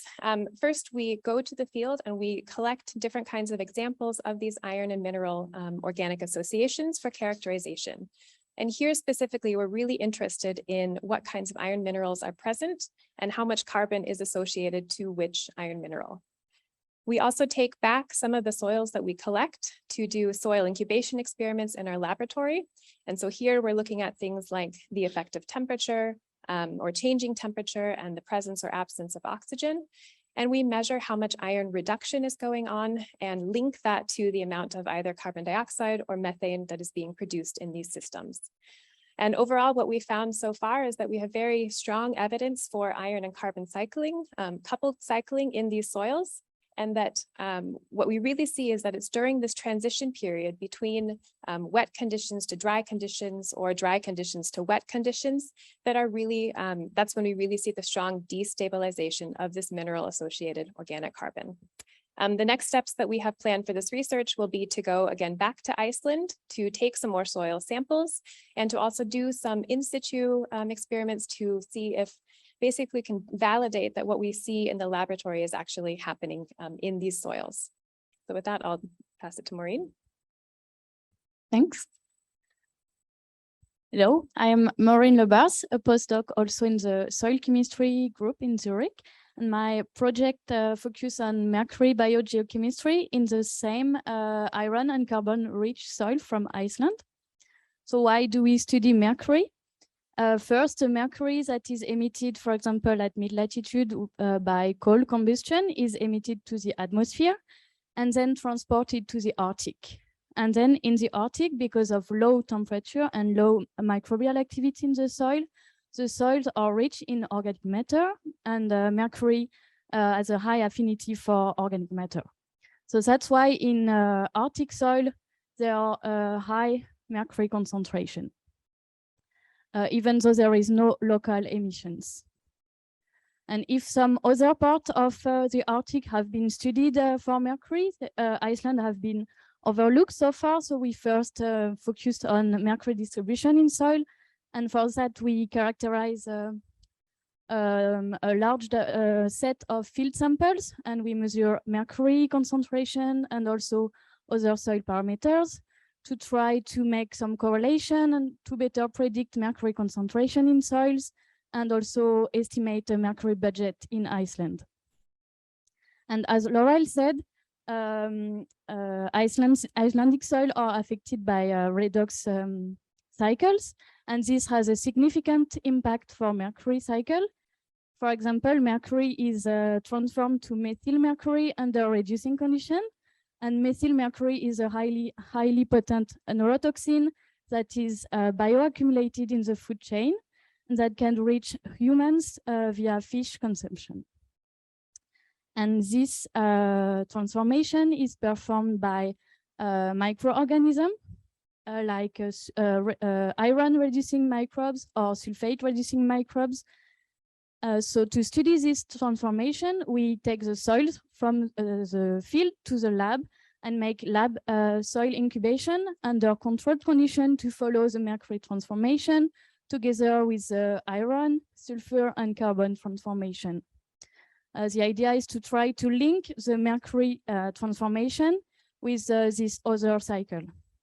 So we have found that correlation between mercury and soil organic matter in Iceland, and also methyl mercury production in these soils under reducing condition. So we'll further study, try to understand better this transformation and also evaluate the fate of this methyl mercury if it stays in the soil or if it's transported to aquatic ecosystems. Thanks for your attention. And now we will welcome Anne-Marie Weffing, and I will kindly ask to Nuria Casacuberta to get ready, please. Okay, the background was supposed to be dark, so I guess you cannot read a lot. Sorry for that. Yeah, I'd like to jump into the Arctic Ocean and present some of the research we're doing as part of the so-called Titanica project at ETH Zurich. First of all, a little bit of motivation. We all know the Arctic Ocean is changing a lot, and actually a recent study found that it's even changing faster than we assumed before, about 4 times as fast as the rest of the ocean. So we really want to study what's going on. One of the factors influencing the Arctic warming are Atlantic waters. So the objective of this research is basically to track Atlantic water pathways, mixing and timescales in the Arctic Ocean. The tool we're using for that are anthropogenic radionuclides. So the 2 long-lived radionuclides, iodine-129 and uranium-236. They are only of anthropogenic origin, and they are really good in labeling Atlantic waters in the Arctic Ocean. Both of these isotopes have time-dependent source functions, which allows us to study the timescales of the water mass movement. The input functions of these 2 are shown in the plot, and as the concentrations of both are really, really low, we cannot measure them in the field, but we have to go on oceanographic expeditions and get some samples, ship them back to Zurich, and do the analysis there. So I just want to show a very few results here on the circulation times of Atlantic waters that we constrained using these 2 tracers. On the left side, we see the surface layer of the Arctic Ocean, and there we see a so-called tracer ages, so ages of Atlantic waters flowing around in the surface. And we only see those for the so-called Eurasian basin of the Arctic Ocean, because in the other half, we actually only have Pacific waters, so our tracers don't work very well there. On the right map, we have the so-called Atlantic layer of the Arctic Ocean, which is around like 300 meters depth. And there we see that Atlantic waters basically fill the entire ocean basin. And so we can use these tracers to actually get some estimates of these ages of the waters flowing around in the Arctic at this depth layer. So this is based on data from 2015. This was some kind of a pilot study that we did with a nice transect that we had across the Arctic Ocean. And after we saw that it actually works very well with these 2 tracers, we went back in the last 2 years to get some more data. So here on the map, you see the expeditions that we took part in, or that other people collected samples for us in the past 2 years. So that was the so-called JOICE expedition in the Canada Basin, the Synoptic Arctic Survey, and also the Arctic Century expedition that was organized by SPI, basically. So these are really very valuable samples for us. What I plotted here is the concentration of iodine-129, and this area of the Arctic Century cruise is really important to actually figure out like how the Atlantic water inflows into the Arctic Ocean, how it develops in different branches, so that we can have a better kind of baseline to then understand what's going on further downstream. In the Canada Basin, where the JOICE expedition took place, we see that there's actually not a lot of iodine-129 in the surface layer. But if we look into the water profile that's plotted on the right, we see that in this so-called Atlantic layer, between 500,000 meters depth, there's actually a lot of our tracer. And if we compare it to data that we had from 2015, we see that there are quite some changes in the concentration. So this is basically what we want to look further into with this new data set that we have, the temporal variability, how it maybe links to atmospheric circulation pattern, etc. So this is probably news for next year, I hope. Thanks. We will now leave the floor to Nuria Casacuberta, and I will ask David Jensen to get ready. David, are you here? Because David literally arrives from the field, so that's great. Thanks, Carmen. Okay, that has the right colors. So I'm happy to present after Anne-Marie because basically I'm leading the group of physical and tracer oceanography at ETH. in the last 10 years, we've got samples from more than 30 expeditions in the open ocean, of which 15 we could participate ourselves. So it's clear there is a research vessel capacity crisis, let's say maybe in Switzerland, but not also in Switzerland, also in Canada, despite they are close to the ocean. And this is because one of the vessels they had, the Hudson, that was commissioned in 1962, it just broke down a few months ago. So basically now they have to think of alternative ways of accessing the ocean. They've already thought of this before Hudson broke down. Actually, in 2019, Douglas Wallace, who is the scientific director of MEOPAR in Canada, he thought of this modular ocean research infrastructure project that they launched already, and in which I put a video. I hope this is going to work, because I think a video is worth more than 1,000 words. Oops. Yeah. So this was one of the first videos or the first projects that they put on. It was still not active by the time they did this video, but I think it's very representative. And the idea of MORI is to deploy this modular infrastructure, a bit similar to the first presentation we heard today in the Antarctica, but this is on a ship, on containers, and basically scientists bring to the field what they need depending on the scope of the expedition. So let's see that they are different containers, that they are interoperable so that they can connect, and they can be of biology, chemistry, depending on what's the aim of the expedition. So I think it's nice to see here also how they connect among them. I don't know if they thought about the colors as they already did in the Antarctica, but so this is actually an idea that they already tried. By the end of this season, they will have performed 5 expeditions already to the Baffin Bay, so also close to Greenland. Not sure they reached the Arctic, but they already tried the CTD deployment. There is a container in which there is a CTD with the winch so that they can launch the CTD. The same for the ROV. So this has been tested. Of course, they had some problems, but kind of they are learning by doing. So even some cabins, or even some containers, they are thought to be adapted to cabins for scientists and social spaces. So anything that all these industry workhorse vessels wouldn't have. So basically these are industrial vessels from oil and gas industry or any other non-specialized vessels that they would have a big platform and you could put these containers on.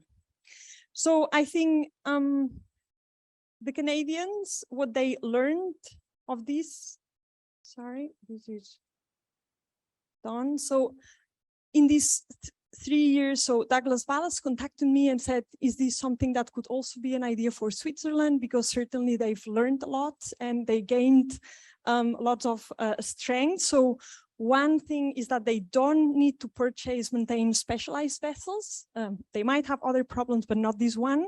It provides a lot of flexibility to use diverse vessels all along the Canadian coast. So basically they have a network of vessels that they would be available, and depending on whether they're active or not, then they would put these containers on.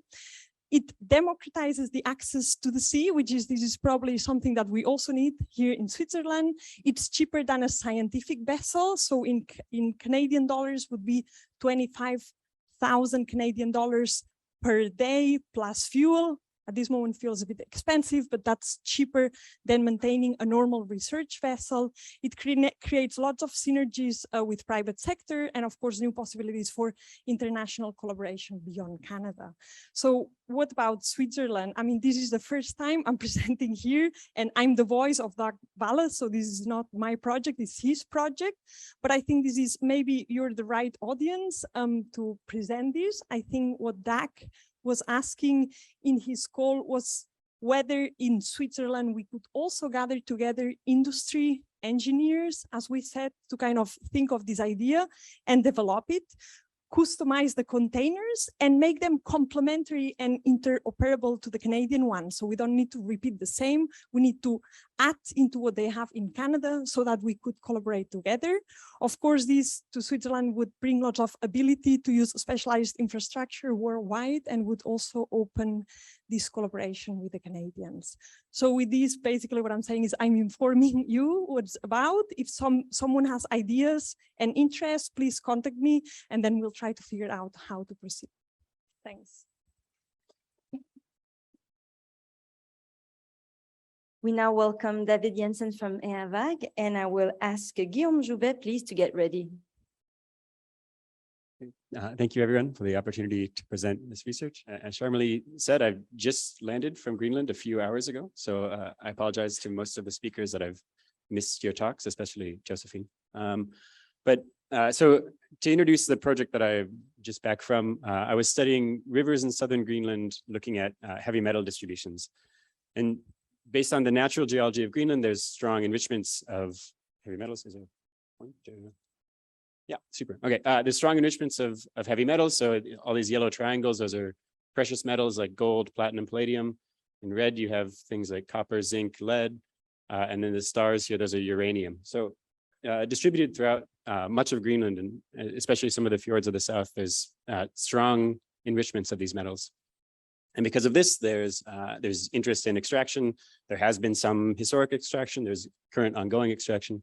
And so I wanted to see to what extent the metal distributions in rivers is related to extractive industry or is naturally high because the geology, because the rocks themselves have a lot of metal, and therefore you might expect the rivers to have a lot. In addition, with increasing anthropogenic pressures, so the direct pressure of potentially opening new mines, there's also pressures from retreating ice, and then you expose more of this metal to oxygen in the atmosphere, and you would change the weathering processes. So those are kind of the key questions that I was going after.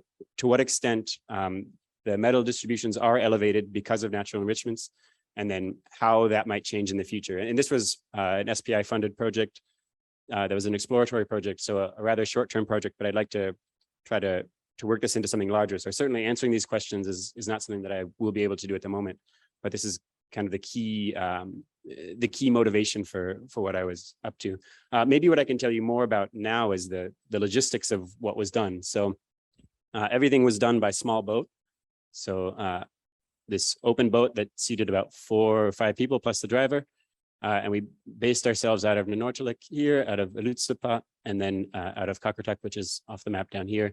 And for reference, Narsarsuaq, the major international airport, is up here. So it was just day trips running up and down the fjords and stopping at river sites. Now, because there's no harbors in any of these sites, it was trying to find a point at the rocks that we could jump in and on and off. Everything was done with a backpack and a box, and then the box would be dropped on shore. And this was sort of my portable lab in the field.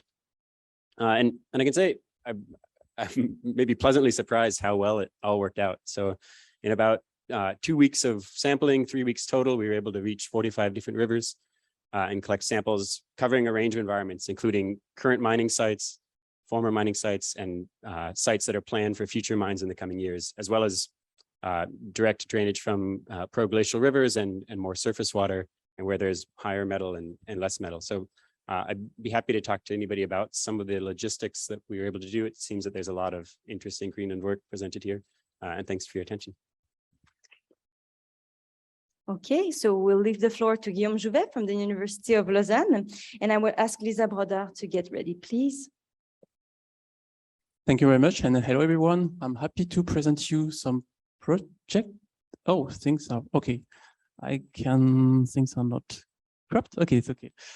So there are projects about developing drones for glacier research. So they were actually done in the Autonomous System Laboratory of ETH.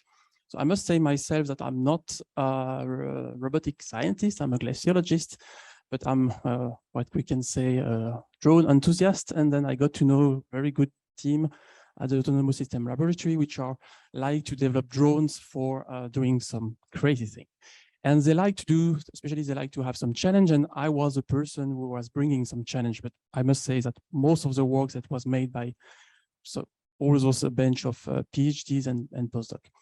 Okay, so the motivation behind is that for glacier scientists, we need to collect samples or deploy sensors in an environment which is risky, which is dangerous, which is also quite expensive to reach. There is also a concern about using helicopters to do things, and which produce, of course, some CO2. And the question is that, can we delegate this task to drones? And it's about using drones beyond the traditional use, which is sort of low altitude drone, remote sensing, but instead it's really having some drones which can really touch the terrain. Yeah, so that was the motivation for that.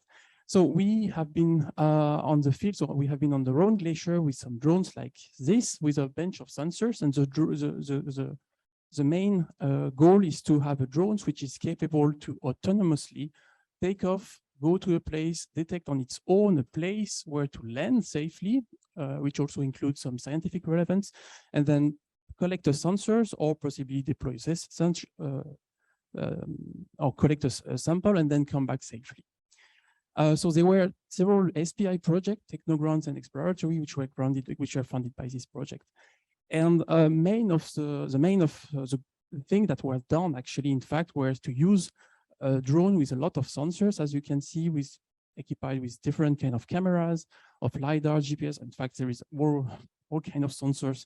They were really loaded of everything we can have, and then to collect some data. And the goal was to train a neural network which was capable to detect some site and to detect some safe place to land, and then or to collect a sample.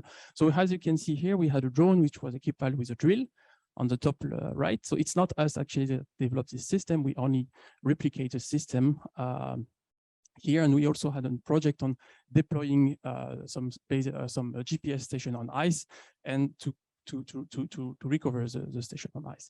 So that was it's very challenging project, because this is based on a technology that works in a, let's say, in a normal environment. And the most challenging things was to take this that technology and to bring it on the field, because obviously it's very different environment. I just want to say that I think you probably understood this is a very exploratory project. It's a very experimental project. It's not prime for being used. We mostly, those people, they mostly work on doing this landing prediction. So I don't have any product to sell if that's what you have in mind, but since it's ongoing work. Thank you. And now I will leave the floor to Lisa Broda from ETH Zurich. Here we go. Hello again. I had the luxury of going to the field twice this year. This was mostly due to COVID travel restrictions preventing us from traveling last year. This was also an SPI-funded expedition to the Mackenzie Delta. So that's in the Northwest Territories in Canada, close to the Alaskan border. And it's an area that's undergoing drastic changes in relation to permafrost thaw. So there are a lot of abrupt permafrost thaw features in the area, which, well, you don't see them in these pictures because we went in late March, because we were interested in archives that could trace these changes over time. So what we wanted to use were sediment cores from lakes from the Mackenzie Delta, because you can imagine that the river transports a lot of the material that's released from the thawing permafrost, and that then gets deposited in the lakes. So we were targeting 3 different types of lakes, some that are connected to the river all the time, some that only receive water during the spring flood, when the total area is flushed and flooded, and some as reference that are never connected to the river and only have like local inputs in the area. You mostly see pictures of the logistical challenges in the area. Well, first of all, you have to get to those lakes, which sometimes can be a bit tricky at minus 30 degrees. You have to core through about a meter of ice, and then there's another roughly meter of water underneath, and then we could deploy our home-built sediment core. So it was all very manual, simple pushing into the ground, as you can see on the middle picture, to recover our short sediment cores, where we want to then study the input of the material over the last century, roughly. So this is the lab work is only just starting. One of the benefits of postponing the expedition was actually that we developed an additional collaboration with a group in Canada at Université Laval that are very interested in the redox processes that are going on in these lake sediments. So we had Thomas Bosse-Demer joining, a PhD student who also took pore water samples from these sediment cores. And yeah, for any results, I hope to present something next year. All right, and our next speaker will be Alizé Lemoyne. I'm sorry, Alizé, I forgot to ask you to get ready from the University of Zurich. And while you give your speech, I will ask Anna Karatala, please, to get ready. Good afternoon, everyone. So I'm Alizé, and I'm a postdoc at the University of Zurich. In our group, we work on the diversity and activity of methanotrophs in shallow ponds of the Arctic tundra. I have been working in the Russian Arctic, as you can see in this map, in the Kitelik Natural Park that is located between the Lena and the Kolyma rivers. And in this area, there are a lot of large water bodies, such as rivers and lakes, but the most prevalent water bodies are small and shallow ponds. And here we are talking about ponds that are just like 2-3 meters wide and less than 1 meter deep. And so we can distinguish at least 2 types of ponds in this landscape. Here you can see a scheme of such landscape. And depending on the how these ponds are created, we classify them in 2 types of pond, polygonal ponds and trough ponds. And so here in gray, we have the permafrost. Here, there are some ice wedges. In brown, you can see the active layer, which represent the soil and sediments that is not frozen during summer. And in blue, we have the ponds. And so polygonal ponds forms on the depression that is left from low center polygonals. And here you can see a picture of how they look like. And trough ponds, on the other hand, forms on the depression between the high center polygons. And here you can see a picture of such trough ponds. Both types of ponds are recognized as emitters of greenhouse gases, and in particular methane. And these gases are emitted with a great high spatiotemporal variability over the landscape. And we don't really understand why there is such a high spatiotemporal variability. We know that abiotic factors play an important role, such as the physicochemical properties of the ponds or the wind speed and the temperature. But we know very little about the role of the microbes in these ponds. So our research seeks to investigate and to integrate information about microbe communities to understand the variability in greenhouse gas emissions. And in a previous field trip in 2018, that was funded by the SPI actually with the Polar Access Fund, we analyzed the microbiome of 20 such ponds, so 10 polygonal ponds and 10 trough ponds. And we found quite a diversity of methanotrophs, which are microbes that are able to convert methane into carbon dioxide. And here you can see the diversity of methanotrophs we recovered from these ponds. And what we observed is that the community is different between the 2 types of ponds. So in orange, we have communities from the polygonal ponds, and in blue, you can see the communities from the trough ponds. We also found that the ponds that had the most abundance of methanotroph were also the ponds with the less dissolved methane in these ponds. So this is a hint that methanotroph could actually play an important role in mitigating methane emissions from the region.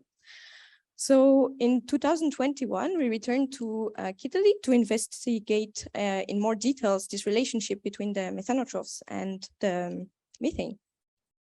And this time we focused on the spatiotemporal variability. So for the spatial dimension, we sampled 20 ponds, again, 10 polygonal ponds and 10 trough ponds. And this time we were also interested in the stratification of the methanotroph in the ponds. So we sampled the water bodies, the interface with the sediments, and the sediments themselves. And concerning the temporal variability, we chose 2 ponds, one of each type. And we sampled these ponds every 3 days for a full month during summer. And now we are currently analyzing all these data sets. And yeah, that's it. With that, I would like to thank my PIs, Jakob Pantala and Gabriela Scheppmann-Strupp, and you for your attention. Yep.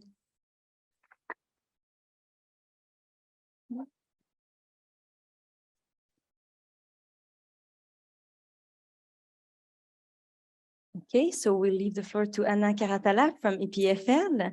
And I will ask, please, John Clinton to get ready. And you, the audience, you can maybe think about some questions you have for the presentations of the Open Forum, because we'll have the time for a short Q&A. Hello, everybody. I'm Anna. I'm a scientist at EPFL. And today I would like to talk to you about a project I've been leading for the past few months. It's a project that has been funded by Climate, which is a center doing very interesting things in Lausanne. And in this project, the goal is to investigate, describe the microbiome of as many lakes, alpine lakes in Switzerland as possible, in order to catalog the diversity of different microorganisms inhabiting these ecosystems. We're also isolating many of the microorganisms that we find in the water. And we're also attempting to develop a citizen science program that I will tell you a little bit more about right now. Regarding the microbiome research that we're doing, so as you can see in the map on the left, we've been hiking a lot. So far, we have hiked more than 200 kilometers and gained more than 8,000 meters of elevation. So we're saving a lot of money in the gym. We're getting very strong. And thanks to all this effort, we have collected samples in more than 50 lakes. All these lakes are located, or almost all of these lakes are located between 2,000 meters of elevation and 3,000 meters of elevation.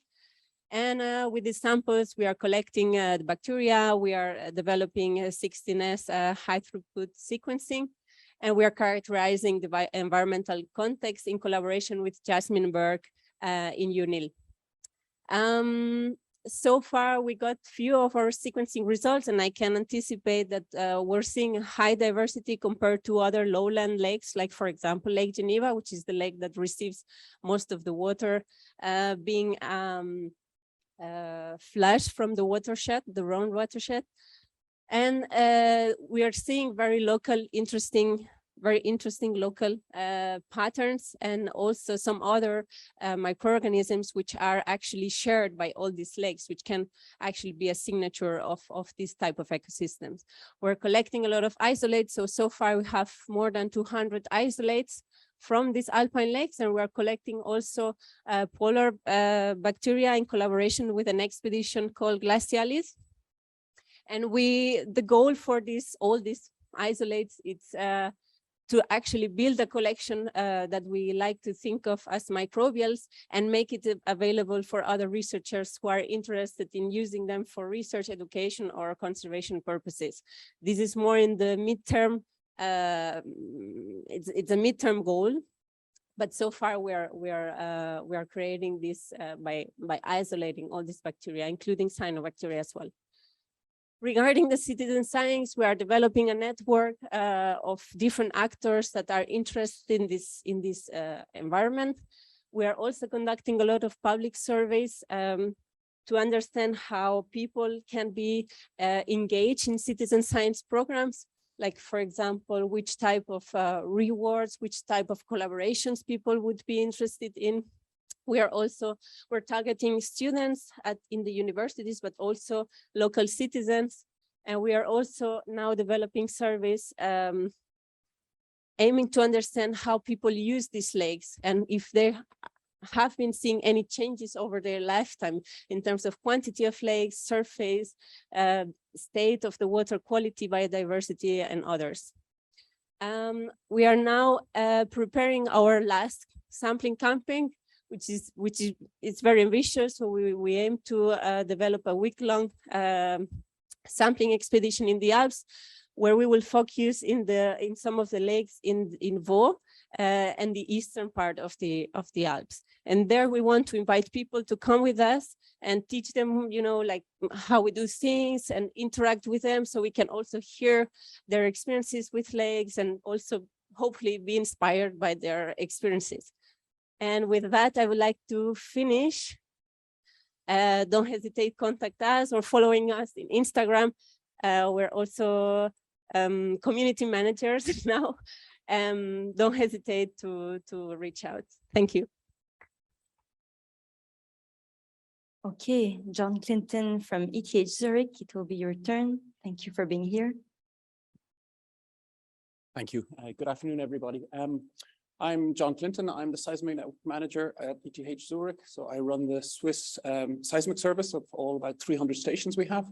And around 15 years ago, I was involved in a large project in Greenland to establish a seismic infrastructure across the island and in the surrounding islands.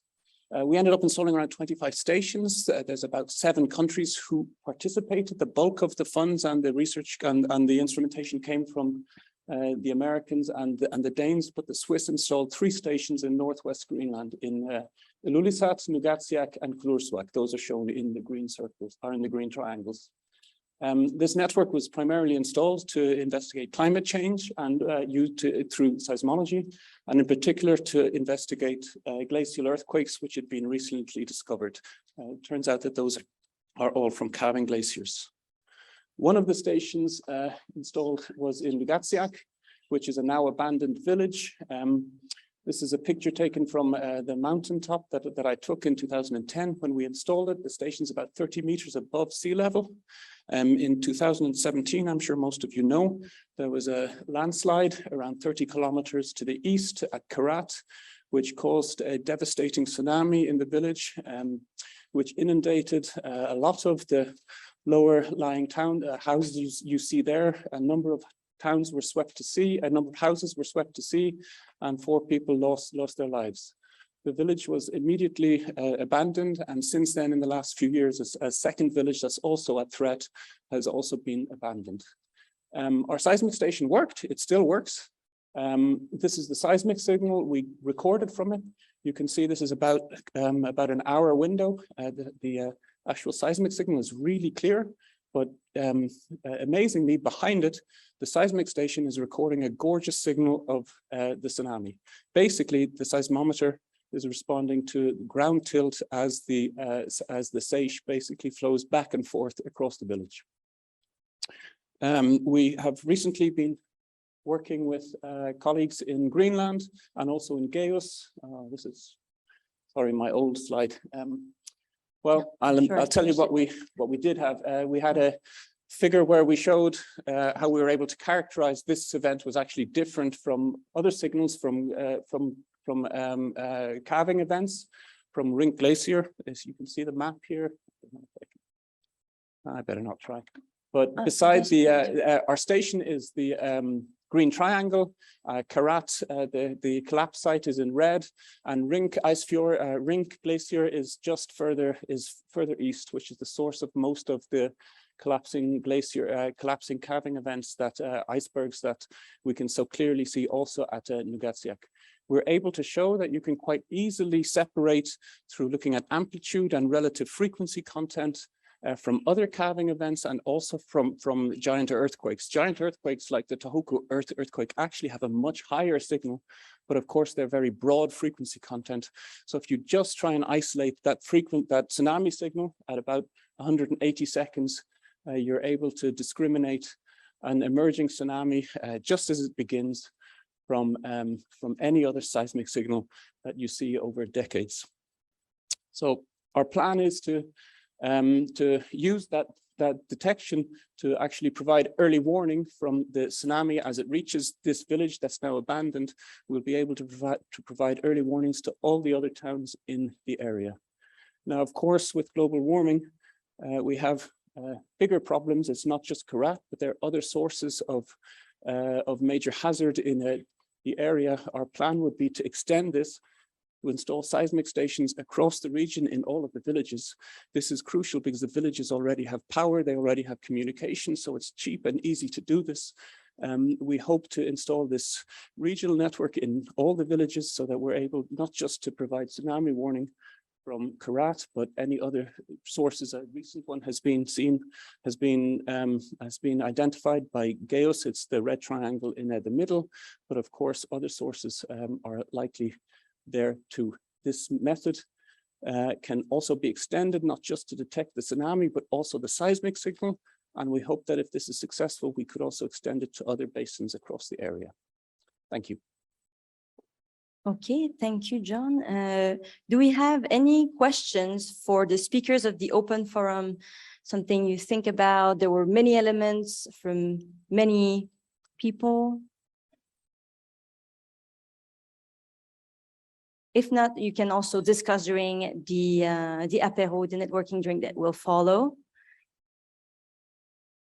All right, I will leave the floor to my colleague Danielle Rod, but before, just maybe we can applaud all the speakers of the open forum one last time.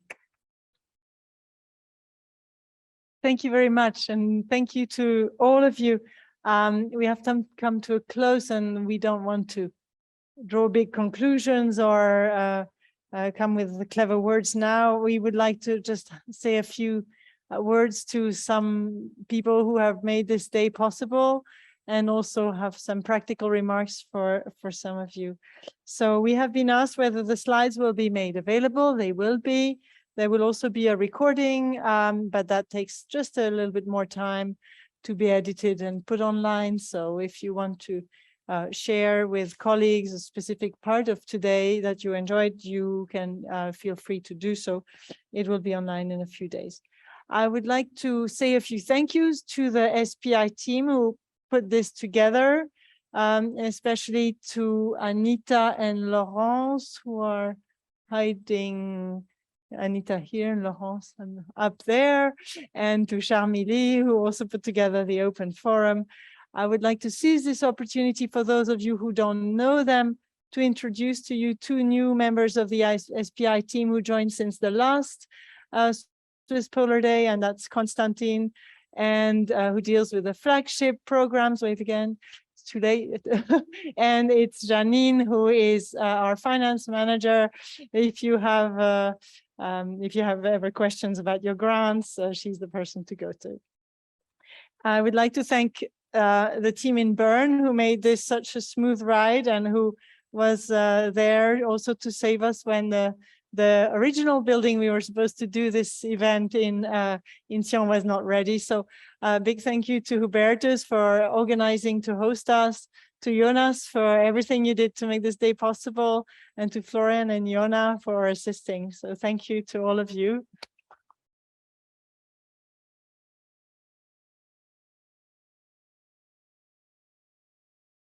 And I would like to thank you, the audience, for a really very nice and warm day. We all enjoyed, I think, talking to each other, and we can continue to do so now at the networking drink. And just to remind you, we are really open to feedbacks also about the event. And if you have suggestions for talks or big topics for next year, where we really hope that we'll be able to welcome you in Sion. So it was only postponed by 1 year. Thank you and have a safe trip home.